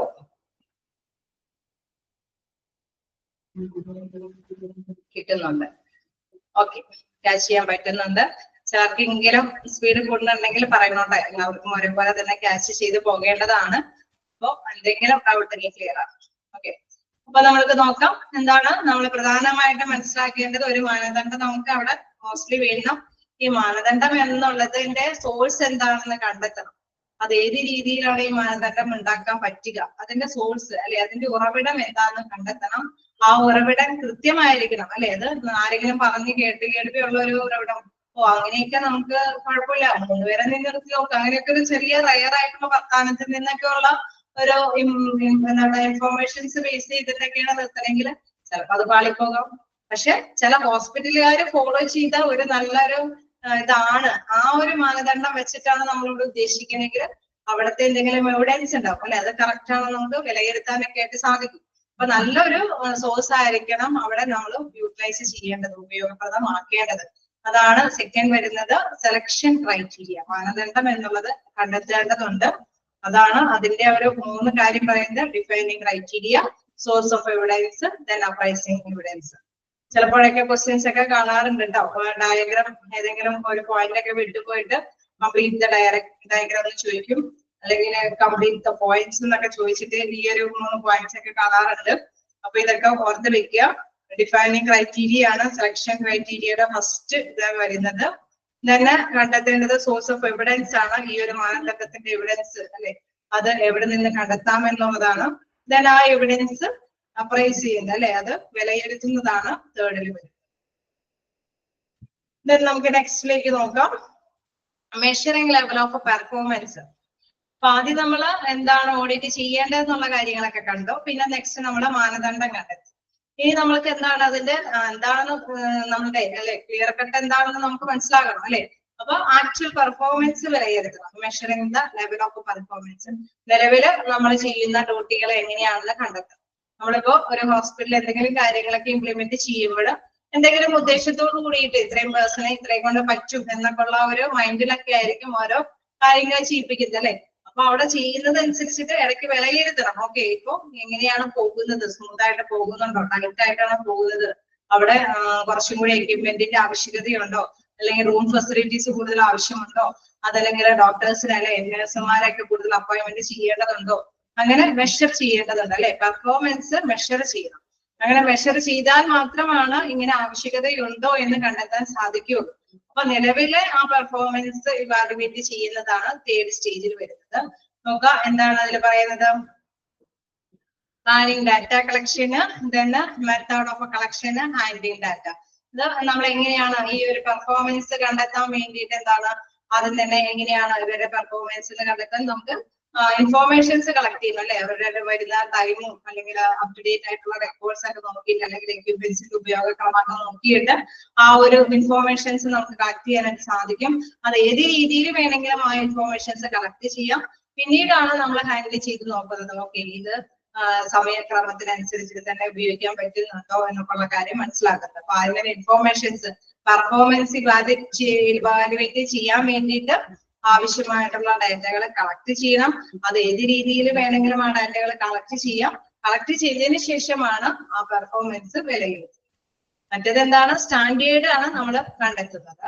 ഇപ്പോ തേർഡ് സ്റ്റേജിൽ വരുമ്പോൾ എന്താണ് പെർഫോമൻസ്, നിലവിലെ പെർഫോമൻസ് ആണ് കണ്ടെത്തുന്നത്.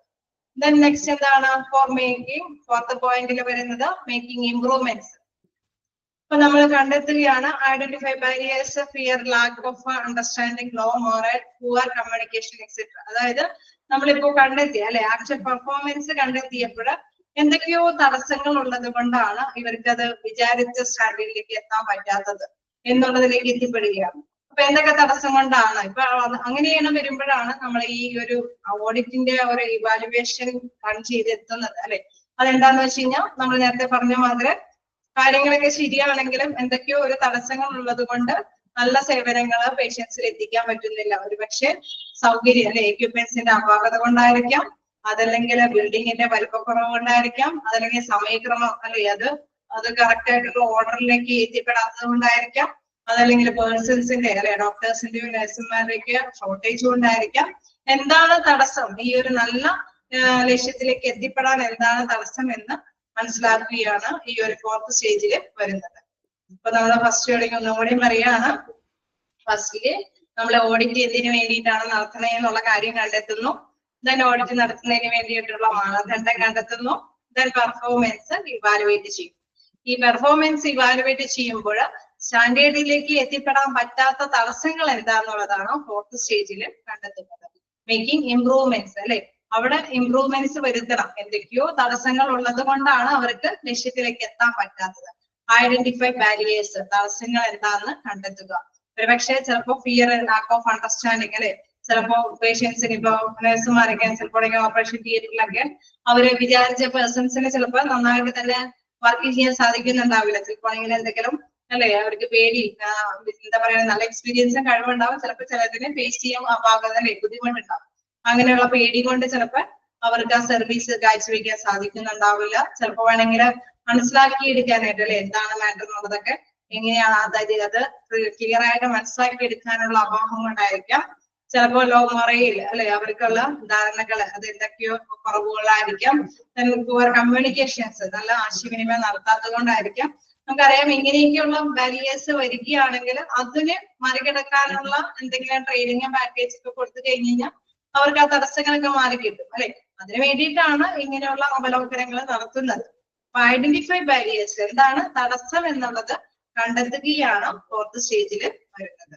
Then changes by remove barriers. അപ്പൊ എന്തെങ്കിലും ചേഞ്ചുകൾ കാര്യങ്ങളൊക്കെ ഇപ്പോ ഈ പറഞ്ഞ മാത്രമേ ട്രെയിനിങ്ങും കാര്യങ്ങളോ അല്ലെങ്കിൽ എന്താണ് ഒരു നല്ല കമ്മ്യൂണിക്കേഷൻ ഗ്യാപ്പുകളൊക്കെ ഉണ്ടെങ്കിൽ അതൊക്കെ നികത്തി കൊടുക്കുക.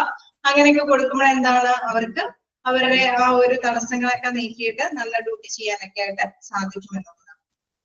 ദെൻ 5th പോയിന്റില് സസ്റ്റൈനിങ് ഇംപ്രൂവ്മെന്റ്സ്. അതായത് നമ്മൾ ഈ ഇംപ്രൂവ്മെന്റിന് വേണ്ടിയിട്ട് തടസ്സങ്ങളൊക്കെ നീക്കിയിട്ട് ഇംപ്രൂവ്മെന്റിന് വേണ്ടിയിട്ടുള്ള കാര്യങ്ങളൊക്കെ ക്രിയേറ്റ് ചെയ്തെങ്കിൽ അല്ലെ സൃഷ്ടിച്ചുവെങ്കിലും അത് നിലനിർത്തി കൊണ്ടുപോകണം അല്ലെ. അതൊരു ആഴ്ച കൊണ്ടോ അല്ലെങ്കിൽ ഒരു മാസത്തിൽ മാത്രം നിലനിർത്തിയിട്ട് വീണ്ടും പഴയ പോലെ ആക്കി കഴിഞ്ഞാൽ നമുക്ക് നേട്ടങ്ങൾ നേടിയെടുക്കാൻ പറ്റുമോ? നിങ്ങളിങ്ങനെ കേട്ടുകൊണ്ട് മാത്രം ഇരിക്കുകയാണോ? നമ്മളിപ്പോ ഇടയ്ക്കൊരു ചേഞ്ചസ് ഒക്കെ വരുത്തിയിട്ട് വീണ്ടും അല്ല ഓക്കെ പഴയപടി ആവാനായിട്ട് നമ്മളെ സാധ്യത ഒരുക്കി കൊടുക്കരുത്. അപ്പോ തീർച്ചയായിട്ടും ഇവിടെ എന്താണ് നമ്മൾ ഇടയ്ക്ക് അല്ലെ സസ്റ്റൈനിങ് ഇംപ്രൂവ്മെന്റ്, അത് നിലനിർത്തി കൊണ്ടുപോകാനായിട്ടുള്ള കാര്യങ്ങൾ ചെയ്യാം. അപ്പൊ എന്താണ് നമ്മൾ ഉദ്ദേശിക്കുന്നത്? റീൻഫോഴ്സിങ് ഇംപ്രൂവ്മെന്റ്, മോണിറ്ററിങ് ആൻഡ് ഇവാലുവേഷൻ. അതായത് നമ്മൾ അതിന് വേണ്ടിയിട്ട് അല്ലെ അതിന് വേണ്ടിയിട്ടുള്ള ഇംപ്രൂവ്മെന്റ് കാര്യങ്ങളെല്ലാം നമ്മൾ ഒരുക്കി കൊടുക്കണം. എന്തെങ്കിലും ശക്തിപ്പെടുത്തുക എന്നുള്ളത് വെച്ച് കഴിഞ്ഞാൽ അതിന് വേണ്ടിയിട്ട് ഇപ്പോ ഒരിക്കലും ആ പഴയ പടിയിലേക്ക് പോവാതിരിക്കാൻ വേണ്ടിയിട്ട് അല്ലെ ഒരു മോണിറ്ററിങ് നടത്താനായിട്ട് അല്ലെ ഒരു ഇൻവെസ്റ്റിഗേഷൻ ഒക്കെ ഇടയ്ക്കൊക്കെ സൂപ്പർവൈസറിനൊക്കെ ചുമതല ഏൽപ്പിച്ച് ആ ഒരു പഴയ പടിയിലേക്ക് പോവാതിരിക്കാൻ വേണ്ടിയിട്ടുള്ള കാര്യങ്ങളൊക്കെ സെറ്റാക്കി കൊടുക്കണം. മോണിറ്ററിങ് ആൻഡ് ഇവാലുവേഷൻ എപ്പോഴും അത് ഒബ്സർവ് ചെയ്ത് വിലയിരുത്തിക്കൊണ്ടൊക്കെ ഇരിക്കണം. നെക്സ്റ്റ് ആണ് റീ ഓഡിറ്റിലേക്ക് പോകുന്നത്. അതായത് റീ ഓഡിറ്റിൽ അടുത്ത സ്റ്റേജ് ലാസ്റ്റ് സ്റ്റേജ് എന്ന് പറയുമ്പോൾ റീ ഓഡിറ്റ് ആണ്. റിവ്യൂ എവിഡൻസ്, ആ ഒരു എവിഡൻസുകളെല്ലാം വീണ്ടും പുനഃപരിശോധിക്കേണ്ടതുണ്ടെങ്കിൽ അത് പരിശോധിക്കുക.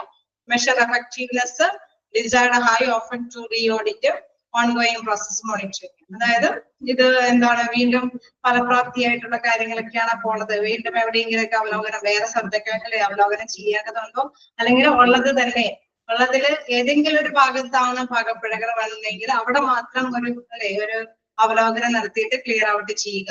നമുക്കറിയാം ഒരുപോലെ ഒരേ ഡിപ്പാർട്ട്മെന്റിൽ തന്നെ ചിലപ്പോൾ ചേഞ്ചസ് ഒക്കെ വരുന്നു.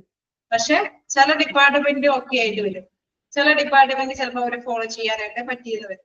അപ്പൊ അവിടെ മാത്രം വീണ്ടും എന്തെങ്കിലും ചേഞ്ചസ് ഒക്കെ വരുത്തിക്കൊണ്ടിരിക്കേണ്ട വരും. review evidence, then measure effectiveness, then decide how often to re-audit. അങ്ങനെ എത്രമാത്രം പ്രാവശ്യം ഇത് റീഓഡിറ്റ് ചെയ്യണം, അത് കുഴപ്പമില്ലാതെ സ്റ്റേബിൾ ആയിട്ട് നിലനിർത്തി കൊണ്ടുപോകാനായിട്ട് വീണ്ടും വീണ്ടും ചിലപ്പോൾ റീഓഡിറ്റ് ഒക്കെ ചെയ്യേണ്ടി വരും അല്ലെ.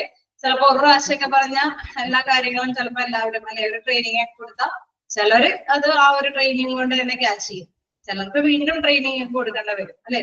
അപ്പൊ അങ്ങനെ കൊടുക്കേണ്ടതുണ്ടെങ്കിൽ അതനുസരിച്ചിട്ട് തന്നെ അവർക്ക് വീണ്ടും വീണ്ടും അവലോകനങ്ങൾ കൊടുത്തിട്ട് വീണ്ടും ട്രെയിനിങ്ങും കാര്യങ്ങളൊക്കെ കൊടുക്കേണ്ട വരും. ഓൺഗോയിങ് പ്രോസസ് മോണിറ്റർ ചെയ്യപ്പെടും. ഒരു പ്രവർത്തനങ്ങളെല്ലാം തന്നെ മോണിറ്റർ ചെയ്തുകൊണ്ടിരിക്കുക എന്നുള്ളത്. അങ്ങനെ ഒരു 6th സ്റ്റേജ് വരെയാണ് നമുക്ക് ഈ ഓഡിറ്റുമായി ബന്ധപ്പെട്ടതുള്ളത്. ജസ്റ്റ് ഒന്ന് വായിച്ചു നോക്കാം. കുറച്ച് സമയം എടുത്ത് വായിച്ചാലും എവിടെയെങ്കിലും ഡൗട്ടുകൾ ഉണ്ടോ എന്നൊന്ന് നോക്കുക. അത് ഒന്ന് സ്റ്റാർട്ട് ചെയ്ത് എൻഡ് വരെ എത്തിച്ചാലാണ് ഒന്ന് ക്ലിയർ ആവുള്ളൂ. അതുകൊണ്ടാണ് ഞാൻ ഫസ്റ്റ് സ്റ്റേജ് തുടങ്ങി ആ ഒരു 6th സ്റ്റേജ് വരെ പറഞ്ഞത്. ജസ്റ്റ് വായിച്ചു നോക്കുക, എവിടെയെങ്കിലും ഡൗട്ട് ഉണ്ടെങ്കിൽ ചോദിക്കുക.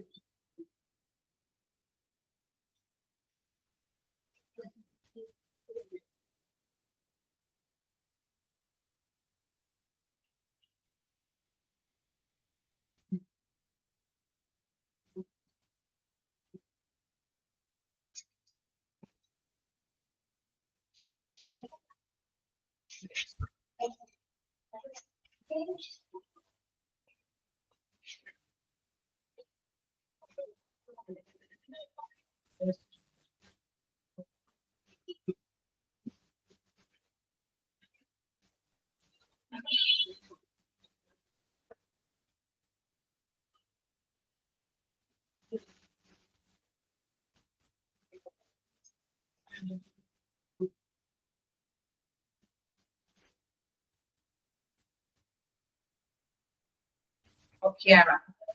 അപ്രൈസിംഗ് എന്ന് പറഞ്ഞാലും വിലയിരുത്താന്നുണ്ട്. അത് പുകഴ്ത്തി പറയുക എന്നൊക്കെ ഉള്ള രീതിയിൽ നിന്ന് വ്യത്യസ്തമായിട്ട് മറ്റേ അസസ്മെന്റിന്റെ മീനിങ്ങിലേക്ക് എടുക്കുക.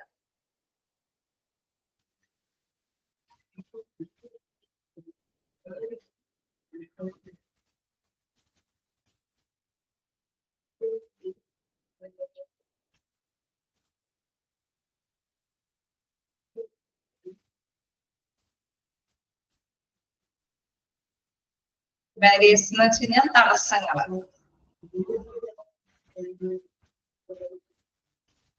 എന്തെങ്കിലും തടസ്സങ്ങളായിരിക്കാം ചിലപ്പോ നല്ല റിസൾട്ടിലേക്ക് എത്തിപ്പെടാത്തത് അല്ലെ. വിചാരിച്ച പെർഫോമൻസ് ഇവാലുവേറ്റ് ചെയ്യുമ്പോൾ എന്താണ് സ്റ്റാൻഡേർഡിലേക്ക് എത്തിപ്പെടാത്തത് ചില തടസ്സങ്ങൾ കൊണ്ടായിരിക്കാം. എന്താണ് തടസ്സം എന്നുള്ളത് കറക്റ്റ് ആയിട്ട് അറിയില്ല എങ്കിൽ അത് കണ്ടെത്തേണ്ടതുണ്ട് അല്ലെ.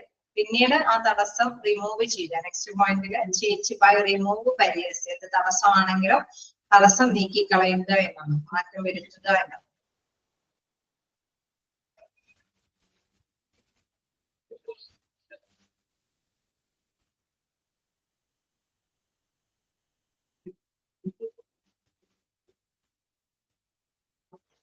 ഓക്കെ, ക്ലിയർ ആയോ? സസ്റ്റൈനിങ് എന്നൊക്കെ പറയുമ്പോൾ അത് അല്ലെ നിലനിർത്തിക്കൊണ്ട് പോവുക, സുസ്ഥിരമാക്കുക എന്നൊക്കെ ഉള്ള ഒരു മീനിങ്ങിലേക്കാണ് എത്തുന്നത്. ഓക്കെ, എന്തെങ്കിലും ഡൗട്ടുകൾ ഉണ്ടോ? Please continue. Okay, thank you. അപ്പൊ നമുക്ക് കണ്ടിന്യൂ ചെയ്തു പോവാം. അപ്പൊ അതില് പ്രധാനമായിട്ടും നിങ്ങൾ ജസ്റ്റ് നോട്ട് ചെയ്യണമെന്ന് പറയുന്ന പോയിന്റ്സ് ഞാൻ പറഞ്ഞു. അത് ആ ഒരു സ്റ്റേജുകൾ കറക്റ്റ് ആയിട്ട് തന്നെ നിങ്ങൾ നോട്ട് ചെയ്ത് പോവുക. Preparing for audit, selection criteria, then third stage പറയുമ്പോൾ measuring level of performance, fourth stage making improvements, then fifth stage sustaining improvement, re audit. ആ ഒരു സ്റ്റേജ് ഏതെങ്കിലും സ്റ്റേജസ് എടുത്ത് ചോദിക്കുകയാണെങ്കിൽ ആ സ്റ്റേജ് നിങ്ങൾ അത് തന്നെ എഴുതേണ്ടതായിട്ട് വരും. പിന്നെ അതേമാതിരി തന്നെ ഏതെങ്കിലുമൊക്കെ അല്ലെ ഒരു ഡയഗ്രാമുകളൊക്കെ അല്ലെങ്കിൽ ഈ പോയിന്റുകളൊക്കെ അതും ഏതെങ്കിലും ഫില്ല് ചെയ്യുക അല്ലെ, വിട്ടുപോയത് പൂരിപ്പിക്കുക എന്നുള്ള രീതിയിലൊക്കെ ചോദിച്ചു കഴിഞ്ഞാലും നിങ്ങളത് ചെയ്യാനായിട്ട് ശ്രമിക്കേണ്ടതായിട്ടുണ്ട്. അപ്പൊ ഒന്ന് ജസ്റ്റ് ഇന്ന് തന്നെ ഒന്ന് വായിച്ചു നോക്കിയേക്കാം. then നമുക്ക് നെക്സ്റ്റ് കണ്ടിന്യൂ ചെയ്യാം. Types of clinical audit. വ്യത്യസ്ത തരത്തിലുള്ള ഓഡിറ്റുകളൊക്കെ ഉണ്ടെന്നൊക്കെ ഉള്ളത്, പല ഉദ്ദേശത്തോട് കൂടിയിട്ട് ഓഡിറ്റ് ഒക്കെ നടത്താന്നൊക്കെ നമ്മൾ ജസ്റ്റ് കണ്ടു. അപ്പൊ അത് തന്നെയാണ് ഇവിടെ ഉദ്ദേശിക്കുന്നത്. എല്ലാ തരത്തിലും അല്ലെ ഓഡിറ്റുകൾ നടത്താം. വ്യത്യസ്ത തരത്തിലുള്ള ഓഡിറ്റുകൾ ഉണ്ട് എന്നുള്ളതാണ്. അതിലെ ഓരോ പോയിന്റ്സിലും നമ്മൾ അത് തന്നെയാണ് ഉദ്ദേശിക്കുന്നത്. സ്റ്റാറ്റിസ്റ്റിക്കൽ ഓഡിറ്റ് അല്ലെ, സ്ഥിതി വിവര കണക്കുകൾ കിട്ടാൻ വേണ്ടിയിട്ട് നമുക്കറിയാം ചിലപ്പോൾ എന്താണ് മന്ത്രിസഭ വരെ ചിലപ്പോൾ ചില നല്ല നല്ല ഹോസ്പിറ്റലിൽ നിന്ന് അവിടുത്തെ റിപ്പോർട്ടുകൾ ചോദിക്കും അല്ലെ. അത് എന്താണ് അവലോകനം നടത്തിയിട്ടാണ് അല്ലെ. ഒരു കഴിഞ്ഞ 2 വർഷം മുമ്പുള്ള ഒരു നിപ വൈറസ് അല്ലെങ്കിൽ കോവിഡിന്റെ കാലം കഴിഞ്ഞു, അല്ലെങ്കിൽ അതുമായി ബന്ധപ്പെട്ട ഒരു ഏതെങ്കിലും ഒരു അസുഖമാണെങ്കിൽ ആ അസുഖത്തിനെ കുറിച്ചിട്ടുള്ള ഒരു ഡീറ്റെയിൽ ആയിട്ടുള്ള കാര്യങ്ങൾ കിട്ടണമെന്ന് അല്ലെ, ആ ഒരു അവലോകന റിപ്പോർട്ട് വേണമെന്ന് പറഞ്ഞാൽ തീർച്ചയായിട്ടും ആ ഒരു റിപ്പോർട്ട് നമ്മൾ ആ ഹോസ്പിറ്റലുകാര് ചെയ്തു കൊടുക്കേണ്ടി വരും. അത് ഇൻ കേസ് ഏത് തരത്തിലാണെങ്കിലും അത് സ്ഥിതി വിവരണ കണക്കുകൾക്ക് വേണ്ടിയിട്ട് ഓഡിറ്റ് നടത്താം. എക്സ്റേ വ്യൂ, അതായത് എക്സ്റേക്ക് ആ ഒരു ഡിപ്പാർട്ട്മെന്റിന്റെ എല്ലാ തലത്തിനെ കുറിച്ചിട്ടും അതിന്റെ കാഴ്ചപ്പാടുകളെ കുറിച്ചിട്ട് നമുക്കറിയാം. അത് മൊത്തത്തിൽ അത് എത്രത്തോളം പേഷ്യൻസിന് ഉപകാരപ്രദമാകുന്നുണ്ട്. ഇപ്പൊ നമുക്കറിയാം പുതിയ പുതിയ ഇന്നോവേറ്റീവ് ആയിട്ടുള്ള സ്കാനുകളും കാര്യങ്ങളൊക്കെ ഉണ്ട്. അപ്പൊ അതുമായി ബന്ധപ്പെട്ട ഏത് ഡിപ്പാർട്ട്മെന്റിനെ കുറിച്ചിട്ടും എക്സ്റേ വ്യൂ എന്ന് പറഞ്ഞാൽ മൊത്തത്തിൽ അതുമായി ബന്ധപ്പെട്ടൊക്കെ അത് മാത്രമായിട്ട് അവലോകനം നടത്താം എന്നുള്ളതാണ് ഡിസീസസ് ഓഡിറ്റ്. ഇതിന്റെ പോയിന്റ്സ് എന്ന് പറയുമ്പോൾ ആ ഒരു സെപ്പറേറ്റ് പോയിന്റിനെ ബേസ് ചെയ്തിട്ടുള്ള ഓഡിറ്റ് ആണ് ഇവിടെ ഉദ്ദേശിക്കുന്നത്. ഡിസീസ് ഓഡിറ്റ് എന്ന് പറയുമ്പോൾ രോഗം അല്ലെ, ഏതെങ്കിലും ഒരു രോഗം, ആ രോഗത്തിനെ കുറിച്ചിട്ട് അതിന്റെ ലക്ഷണങ്ങൾ എന്തൊക്കെയാണ്, അതിന് എത്രത്തോളം പേഷ്യൻസ് വന്നു, ഏത് സമയത്താണ് ആ രോഗത്തിന്റെ കൂടുതൽ പേഷ്യൻസ് വന്നത്, എന്ത് മെഡിസിൻസ് ആണ് അത് കൊടുത്തത്, എപ്പോഴാണ് പെട്ടെന്ന് റിക്കവർ ആയോ, അങ്ങനെ ഒരുപാട് അല്ലെ ആ ഒരു രോഗത്തിനെ മാത്രം പ്രതിനിധീകരിച്ചിട്ടുള്ള ഒരു അവലോകനമൊക്കെ നടത്താവുന്നതാണ്. ഒബ്സ്റ്ററിക് കേസസ്. എന്താണ് ഒബ്സ്റ്ററിക് കേസസ് എന്ന് പറയുന്നത്? ഒബ്സ്റ്ററിക് വിഭാഗം എന്ന് പറയുന്നത് ഓർമ്മയുണ്ടോ? Okay, delivery good. അപ്പൊ നമ്മളെടുത്താണ് ഡിപ്പാർട്ട്മെന്റിൽ അല്ലെ. അത് ഡിപ്പാർട്ട്മെന്റ് ബേസ് ചെയ്യുമ്പോൾ നമുക്കറിയാം ഗൈനക്കോളജി വിഭാഗം അല്ലെ. ഒബ്സ്റ്ററിക് കേസസ് അവിടെ ഡെലിവറിയുമായി ബന്ധപ്പെട്ട കേസുകളൊക്കെ അത് നോർമലാണോ, സിസേറിയല് അല്ലെങ്കിൽ കുട്ടികൾ അല്ലെ, ഡെലിവറിയോട് അനുബന്ധിച്ച് കുട്ടികൾക്ക് ഉണ്ടാവുന്ന പ്രത്യേകതകൾ, ചിലതൊക്കെ ആദിവാസി വിഭാഗത്തിലൊക്കെയുള്ള വ്യക്തികൾക്കൊക്കെ ചിലപ്പോ ചില സ്റ്റാറ്റിസ്റ്റിക്കലായിട്ടുള്ള ഇൻഫോർമേഷൻസ് കളക്ട് ചെയ്യാനൊക്കെ ആയിട്ട്, അതായത് സ്ഥിതിവിവര കണക്കുകളൊക്കെ എടുക്കാൻ വേണ്ടിയിട്ട് ഓഡിറ്റ് നടത്തുന്നതാണ്. ഇൻഫെക്ഷൻ കൺട്രോൾ, നമുക്കറിയാം അണുബാധകൾ അല്ലെ, അണുക്കള് അത് വ്യാപിക്കാൻ സാധ്യതയുള്ള കാര്യങ്ങളെ കുറിച്ചിട്ടൊക്കെ കറക്റ്റ് ആയിട്ട് ഒരു അവലോകനം നടത്താൻ വേണ്ടിയിട്ടാണെങ്കിൽ അതുമായി ബന്ധപ്പെട്ട ഒരു സെപ്പറേറ്റ് ആയിട്ടുള്ള ഓഡിറ്റ് നടത്താം. നഴ്സിംഗ് ഓഡിറ്റ്, നഴ്സുമാരെ മാത്രം അല്ലെ അവരുടെ ഡ്യൂട്ടിയും കാര്യങ്ങളൊക്കെ ഷെഡ്യൂൾ ചെയ്യാൻ വേണ്ടിയിട്ടും അല്ലെങ്കിൽ നന്നായിട്ട് അല്ലെ അവരുടെ സർവീസ് കാഴ്ചവെക്കാൻ വേണ്ടിയിട്ടുള്ള ചില ടെക്നിക്കുകളൊക്കെ ഉണ്ടാക്കാൻ വേണ്ടിയിട്ടൊക്കെ ഈ ഓഡിറ്റ് നടത്താം. ഡെത്ത് ഓഡിറ്റ്, അതായത് നമുക്കറിയാം മരണത്തിനെ സംബന്ധിച്ച് അല്ലെ, ഹോസ്പിറ്റലിൽ ICU പേഷ്യൻസിന്റെ ഡെത്തുകൾ എന്താണ്, അതേമാതിരി തന്നെ എന്താണ് 24 hours എത്ര പേര് മരിച്ചു, അങ്ങനെ വ്യത്യസ്ത തരത്തിലുള്ള ഡെത്തുമായി ബന്ധപ്പെട്ട അവലോകനങ്ങളൊക്കെ നടത്തുന്നതാണ്. അങ്ങനെ ഏത് രീതിയിലും എന്തുണ്ട് ഓഡിറ്റ് നടത്താവുന്നതാണ് എന്നുള്ളതിന്റെ ഒരു കുറച്ച് എക്സാമ്പിൾ ആണ് ഇവിടെ കാണിച്ചിരിക്കുന്നത്. Statistical audit, x ray view, diseases audit, obstetric cases, infection control, nursing audit, death audit. ഇനി നീണ്ടു പോകാവുന്നതാണ്. ഏത് രീതിയിലും ഓഡിറ്റ് നടത്താവുന്നത്, എന്തിനു വേണ്ടിയിട്ടാണെങ്കിലും ഓഡിറ്റ് നടത്താവുന്നതാണ്. ഓക്കെ, ഇത് വിവരിക്കേണ്ടതില്ലല്ലോ, കണ്ടിന്യൂ ചെയ്യാലോ. ഇതൊരു ചെറിയൊരു ജസ്റ്റ് ഒന്ന് അറിയാൻ വേണ്ടി പറഞ്ഞതേ ഉള്ളൂ. അത് നെക്സ്റ്റ് നോക്കാം, role of hospital administration in audit. Okay, നമുക്ക് കണ്ടിന്യൂ ചെയ്യാലോ. ഇതിലെന്താണ് പ്രധാനമായിട്ടും പറയുന്നത്? അഡ്മിനിസ്ട്രേഷൻ, ഹോസ്പിറ്റൽ അഡ്മിനിസ്ട്രേഷൻ വിങ്ങിന്റെ അല്ലെ പങ്ക്, ഓഡിറ്റിലുള്ള പങ്ക് എന്താന്നുള്ള കാര്യമാണ് ഇവിടെ പറയുന്നത്.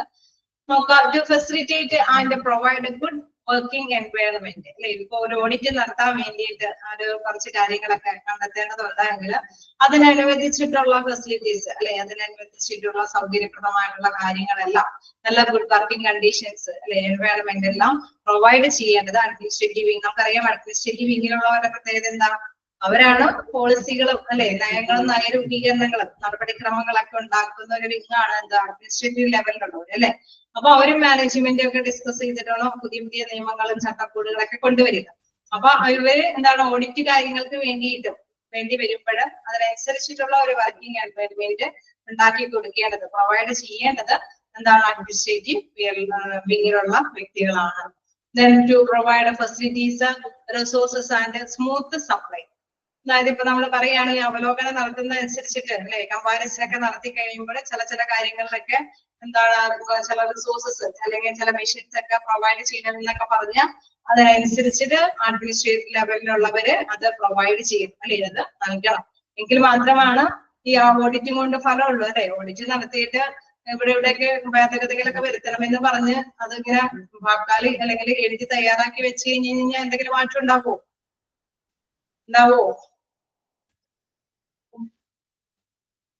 ഇല്ല. അതിനനുസരിച്ചിട്ടുള്ള പറയുന്ന അനുസരിച്ചിട്ടുള്ള മാറ്റങ്ങളും വരുത്തണം അല്ലെ. റിമൂവ് ചെയ്യേണ്ട കാര്യങ്ങളൊക്കെ റിമൂവ് ചെയ്ത് നമുക്ക് ആവശ്യമുള്ള കാര്യങ്ങളിലേക്ക് അത് പ്രൊവൈഡ് ചെയ്യണം. ചിലപ്പോൾ വേണമെങ്കിൽ ഒരു അപ്പോയിന്റ്മെന്റ്സ് ആയിരിക്കും, അല്ലെങ്കിൽ മെഷീൻ ആയിരിക്കും, പുതിയത് സ്ഥാപിക്കണമെന്നായിരിക്കാം, അല്ലെങ്കിൽ ഇച്ചിരി കൂടി എന്താണ് ബിൽഡിങ്ങിന്റെ ഇച്ചിരി കൂടി എക്സ്പാൻഷൻ ആയിരിക്കാം. എന്താണോ അവർ ഉദ്ദേശിക്കുന്നത് അത് പ്രൊവൈഡ് ചെയ്യാൻ അഡ്മിനിസ്ട്രേറ്റീവ് വിങ്ങിലുള്ളവര് തയ്യാറാവണം. Then to motivate to enable the medical care providers to work enthusiastically. അതായത് പ്രധാനമായിട്ട് നമുക്കറിയാം ഉത്സാഹത്തോട് കൂടിയിട്ട് വർക്ക് ചെയ്യാനായിട്ട് അല്ലെ അവരെ ഒന്ന് പ്രേരിപ്പിക്കണം. നമ്മളിപ്പോ ഈ ഓഡിറ്റ് നടത്തി കഴിഞ്ഞ് കഴിഞ്ഞാൽ അത് എന്താ പറയുക, ഓഡിറ്റ് നടത്തി കഴിഞ്ഞ് കഴിഞ്ഞാൽ അവര് ഭേദഗതികൾ ആവശ്യപ്പെട്ട് കഴിഞ്ഞ് കഴിഞ്ഞാൽ അതിനനുസരിച്ചിട്ട് വർക്കിംഗ് സിറ്റുവേഷൻസ് ഒക്കെ അറേഞ്ച് ചെയ്യണം. ഉത്സാഹത്തോട് കൂടിയിട്ട് പ്രവർത്തിക്കാനായിട്ടുള്ളൂ. ഇപ്പൊ മെഡിക്കൽ കെയർ പ്രൊവൈഡേഴ്സ് എന്ന് പറയുമ്പോൾ നമുക്കറിയാം അവര് പ്രധാനമായിട്ട് ഡോക്ടേഴ്സ് നഴ്സുമാരൊക്കെ പ്രധാനമായിട്ടും അവർക്ക് പ്രചോദനം കൂടി നൽകണം അല്ലെ. അവർക്ക് ഉത്സാഹത്തോടു കൂടി വർക്ക് ചെയ്യാനായിട്ടുള്ള പ്രചോദനം കൂടി ആര് പ്രൊവൈഡ് ചെയ്ത് കൊടുക്കണം? ഈ അഡ്മിനിസ്ട്രേറ്റീവ് വിങ്ങിലുള്ളവര് ചെയ്ത് കൊടുക്കണം എന്നുള്ളത് നമുക്കറിയാം. ചിലപ്പോ പുതിയ പുതിയ അപ്പോയിന്റ്മെന്റ്സും കാര്യങ്ങളൊക്കെ ആണെങ്കിൽ ചിലപ്പോ കുറച്ചും അല്ലെ ട്രെയിനിങ്ങും കാര്യങ്ങളൊക്കെ പ്രൊവൈഡ് ചെയ്ത് കൊടുക്കേണ്ടതുണ്ടാവും അല്ലെ. അതിന് വേണ്ടിയിട്ട് അതല്ലെങ്കിൽ ചിലപ്പോൾ കുറച്ച് ഓവർ ഡ്യൂട്ടി ഒക്കെ ചെയ്യിപ്പിക്കാനായിട്ട് അവർ താല്പര്യപ്പെടുകയാണെങ്കിൽ അതിനനുസരിച്ചുള്ള സാലറി ഒക്കെ ചിലപ്പോൾ കൂട്ടി കൊടുക്കേണ്ടതുണ്ടാവും. പേഷ്യൻസ് വരണമെങ്കിൽ കുറച്ച് ടൈമും കൂടി അല്ലെങ്കിൽ നേരത്തെ മോർണിംഗ് ഇച്ചിരി കൂടി നേരത്തെ വരണം എന്നുണ്ടെങ്കിൽ തീർച്ചയായിട്ടും അവർ വരും. പക്ഷെ അതിനനുസരിച്ചിട്ട് അവർക്കൊരു മോട്ടിവേഷൻ കിട്ടാൻ വേണ്ടിയിട്ട് ചിലപ്പോൾ സാലറി ഒക്കെ ചിലപ്പോൾ കൂട്ടി കൊടുക്കേണ്ടതായിട്ട് വരും അല്ലെ. അപ്പൊ അതിനനുസരിച്ചിട്ട് ഉത്സാഹം അവരിൽ നിന്ന് പ്രകടിപ്പിക്കണമെങ്കിൽ അതിനനുസരിച്ചിട്ട് അഡ്മിനിസ്ട്രേറ്റീവ് ലെവലിൽ നിന്നും കുറച്ച് കാര്യങ്ങൾ പ്രൊവൈഡ് ചെയ്ത് കൊടുക്കുക. Then to attend a patient complaint, then a grievance by a redressal committee. അതായത് പരാതി പരിഹാര കമ്മിറ്റികളൊക്കെ അവിടെ ഉണ്ടായിരിക്കണം അല്ലെ. എന്തെങ്കിലും പേഷ്യൻസിന്റെ കംപ്ലൈന്റ്സ് ഒക്കെ വന്നു കഴിഞ്ഞ് കഴിഞ്ഞാൽ അഡ്മിനിസ്ട്രേറ്റീവ് ഇങ്ങനെയുള്ളവരെ അല്ലെ ബോധ്യപ്പെടുത്താനും അതിനനുസരിച്ച് ബോധ്യപ്പെടുത്തി കഴിഞ്ഞാൽ തന്നെ അവർക്ക് ആ ബോധ്യപ്പെടുത്തിയതനുസരിച്ചിട്ട് പരാതികൾ ഉണ്ടെങ്കിൽ അത് പരിഹരിക്കാനുള്ള ഒരു കഴിവും ആർക്കുണ്ടായിരിക്കണം? ഈ അഡ്മിനിസ്ട്രേറ്റീവ് ഇങ്ങനെയുള്ളവർക്ക് ഉണ്ടായിരിക്കണം. ടു അറ്റൻഡ് പേഷ്യന്റ് കംപ്ലൈന്റ്, അതായത് കംപ്ലൈന്റുകൾ നമ്മൾ അല്ലെ അറ്റൻഡ് ചെയ്യുക. Grievance by grievance redressal committee, അതായത് പരാതി പരിഹാര കമ്മിറ്റിയിൽ നിന്ന് അവർക്ക് എന്തെങ്കിലും പരിഹാര കാര്യങ്ങളൊക്കെ നേടിക്കൊടുക്കണം. ആർക്ക്? കംപ്ലൈൻസ് കൊണ്ടുവന്നിരിക്കുന്ന പേഷ്യൻസിന് അല്ലെ. ആ കംപ്ലൈൻസ് കേൾക്കണം, അതേമാതിരി തന്നെ അതിന് പരിഹാര മാർഗങ്ങളെല്ലാം കണ്ടെത്തി കൊടുക്കണം. എന്താണ്? To edit and monitor media coverage or press note, അതായത് നമുക്കറിയാം എന്തെങ്കിലും അല്ലെ എന്തെങ്കിലും ഒരു ഇതൊക്കെ വരുമ്പോഴേ മീഡിയകളൊക്കെ വരുമ്പോഴേ ഹോസ്പിറ്റലൊക്കെ ആകുമ്പോഴ് ചില ടൈമുകളിലൊക്കെ എന്തെങ്കിലും കുറിച്ചിട്ടൊക്കെയുള്ള മീഡിയയിലെ വല്ല പബ്ലിഷേഴ്സ് ഒക്കെ വന്നു കഴിഞ്ഞാൽ അല്ലെങ്കിൽ പ്രസ് മീറ്റിംഗ് ഒക്കെ വിളിച്ചു കൂട്ടി കഴിഞ്ഞ് കഴിഞ്ഞാൽ അഡ്മിനിസ്ട്രേറ്റീവ് ലെവലിലുള്ളവര് ഈ അവലോകന റിപ്പോർട്ടുകളൊക്കെ അവര് അവലോകനം നടത്തിയിട്ടുണ്ടെങ്കിൽ ആ റിപ്പോർട്ടുകളൊക്കെ പ്രസന്റ് ചെയ്ത് അല്ലെ നമുക്കറിയാം ഓഡിറ്റും കാര്യങ്ങളൊക്കെ നടത്തുന്ന വേറെ പേഴ്സൺസ് ആയിരിക്കും. പക്ഷെ ആ മീറ്റിങ്ങിലൊക്കെ പങ്കെടുക്കേണ്ടത് അഡ്മിനിസ്ട്രേറ്റീവ് പേഴ്സൺ അല്ലെ ആ ഒരു വിങ്ങിലുള്ള പേഴ്സൺസ് ഒക്കെ ആയിരിക്കും.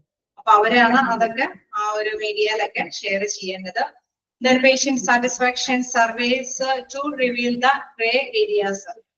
അതായത് ചിലപ്പോഴൊക്കെ നമുക്കറിയാം സാറ്റിസ്ഫാക്ഷൻ എന്ന് പറയുമ്പോൾ സംതൃപ്തി അല്ലെ, പേഷ്യൻസിന്റെ സംതൃപ്തിയാണ് ഓർഗനൈസേഷൻ ആ ഹോസ്പിറ്റലിനെ സംബന്ധിച്ചിട്ട് വിജയം അല്ലെ. അപ്പൊ ചില കണ്ടീഷനുകളിലെല്ലാം അവർക്ക് അൺഫേവറബിൾ ആയിട്ടുള്ള കാര്യങ്ങളൊക്കെ ആണെങ്കിൽ നമുക്കറിയാം അത് റിമൂവ് ചെയ്തിട്ട് പേഷ്യൻസിന് ഫേവറബിൾ ആയിട്ടുള്ള അല്ലെ അവർക്ക് അനുകൂലമായിട്ടുള്ള കാര്യങ്ങൾക്കൊക്കെ ഇമ്പോർട്ടൻസ് കൊടുക്കാം.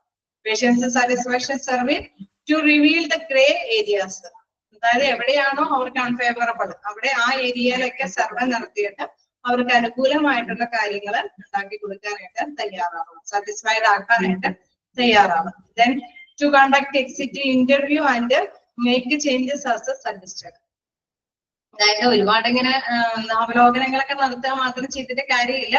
എപ്പോഴും എന്താണ് ചേഞ്ചസ് ഉണ്ടെങ്കിൽ അത് സജസ്റ്റ് ചെയ്യാൻ അത് നിർദ്ദേശിച്ച് മുന്നോട്ട് കൊണ്ടുപോകാനായിട്ട് തയ്യാറാകണം എന്നുള്ളത്.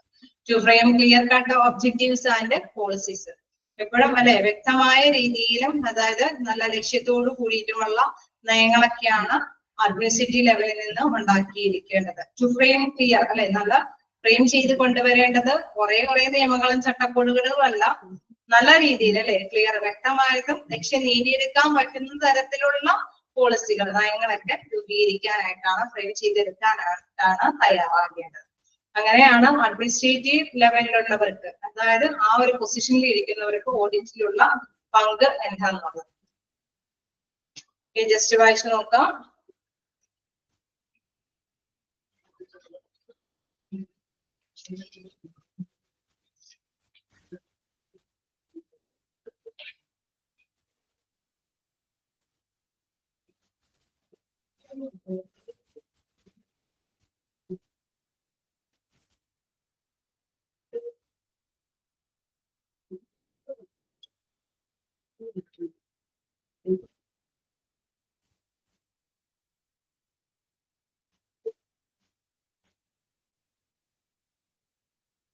ക്ലിയർ ആണോ?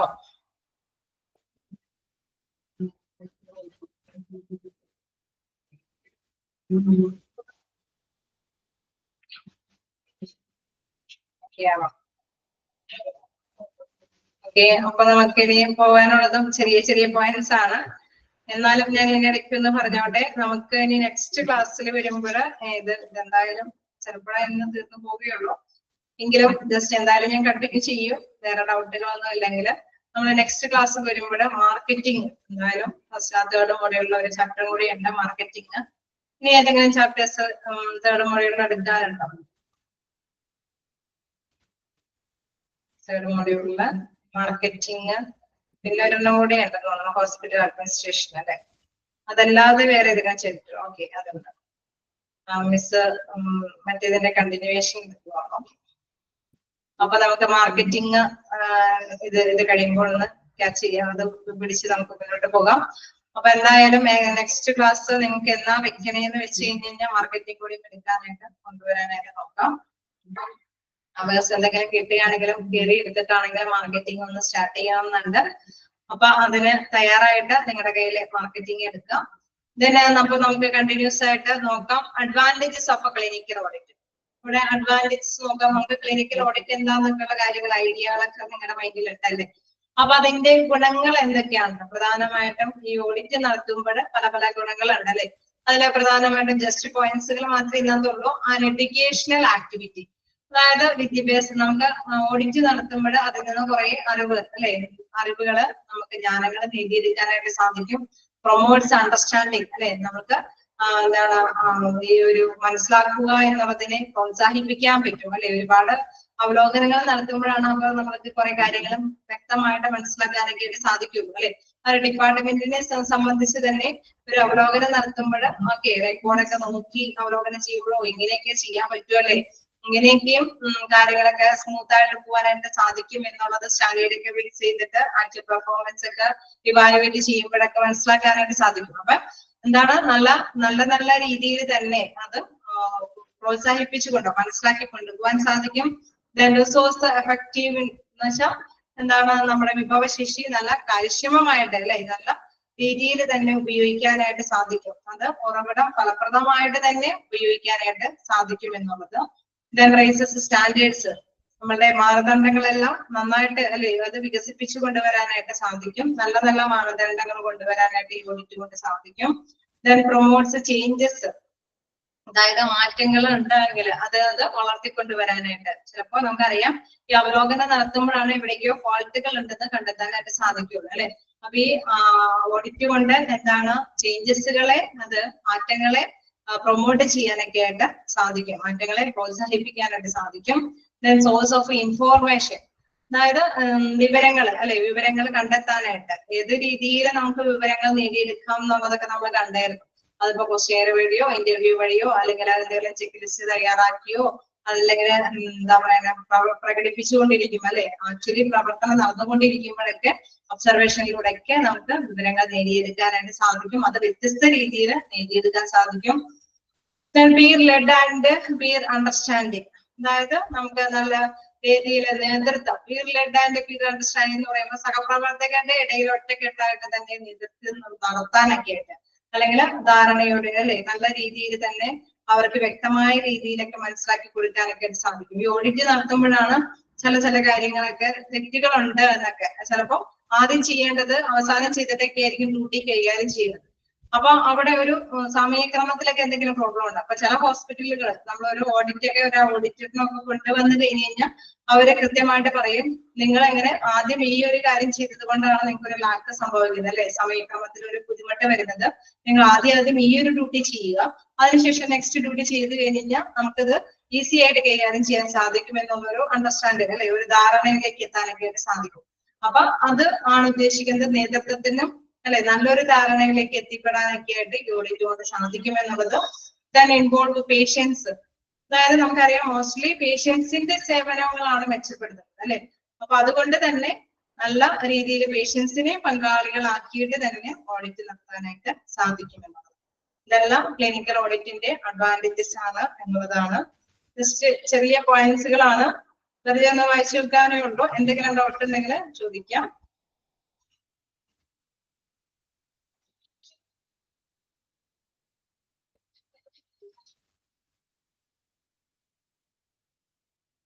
ഓഡിറ്റിന്നും ഒരുപാട് ക്വസ്റ്റ്യൻസ് ഒന്നും സാധാരണ കാണാറില്ല കേട്ടോ. 3-4 ക്വസ്റ്റ്യൻസ് ഒക്കെയാണ് മാക്സിമം എനിക്കിപ്പോഴും ക്വസ്റ്റ്യൻ ഇതിൽ കാണാറുള്ളൂ.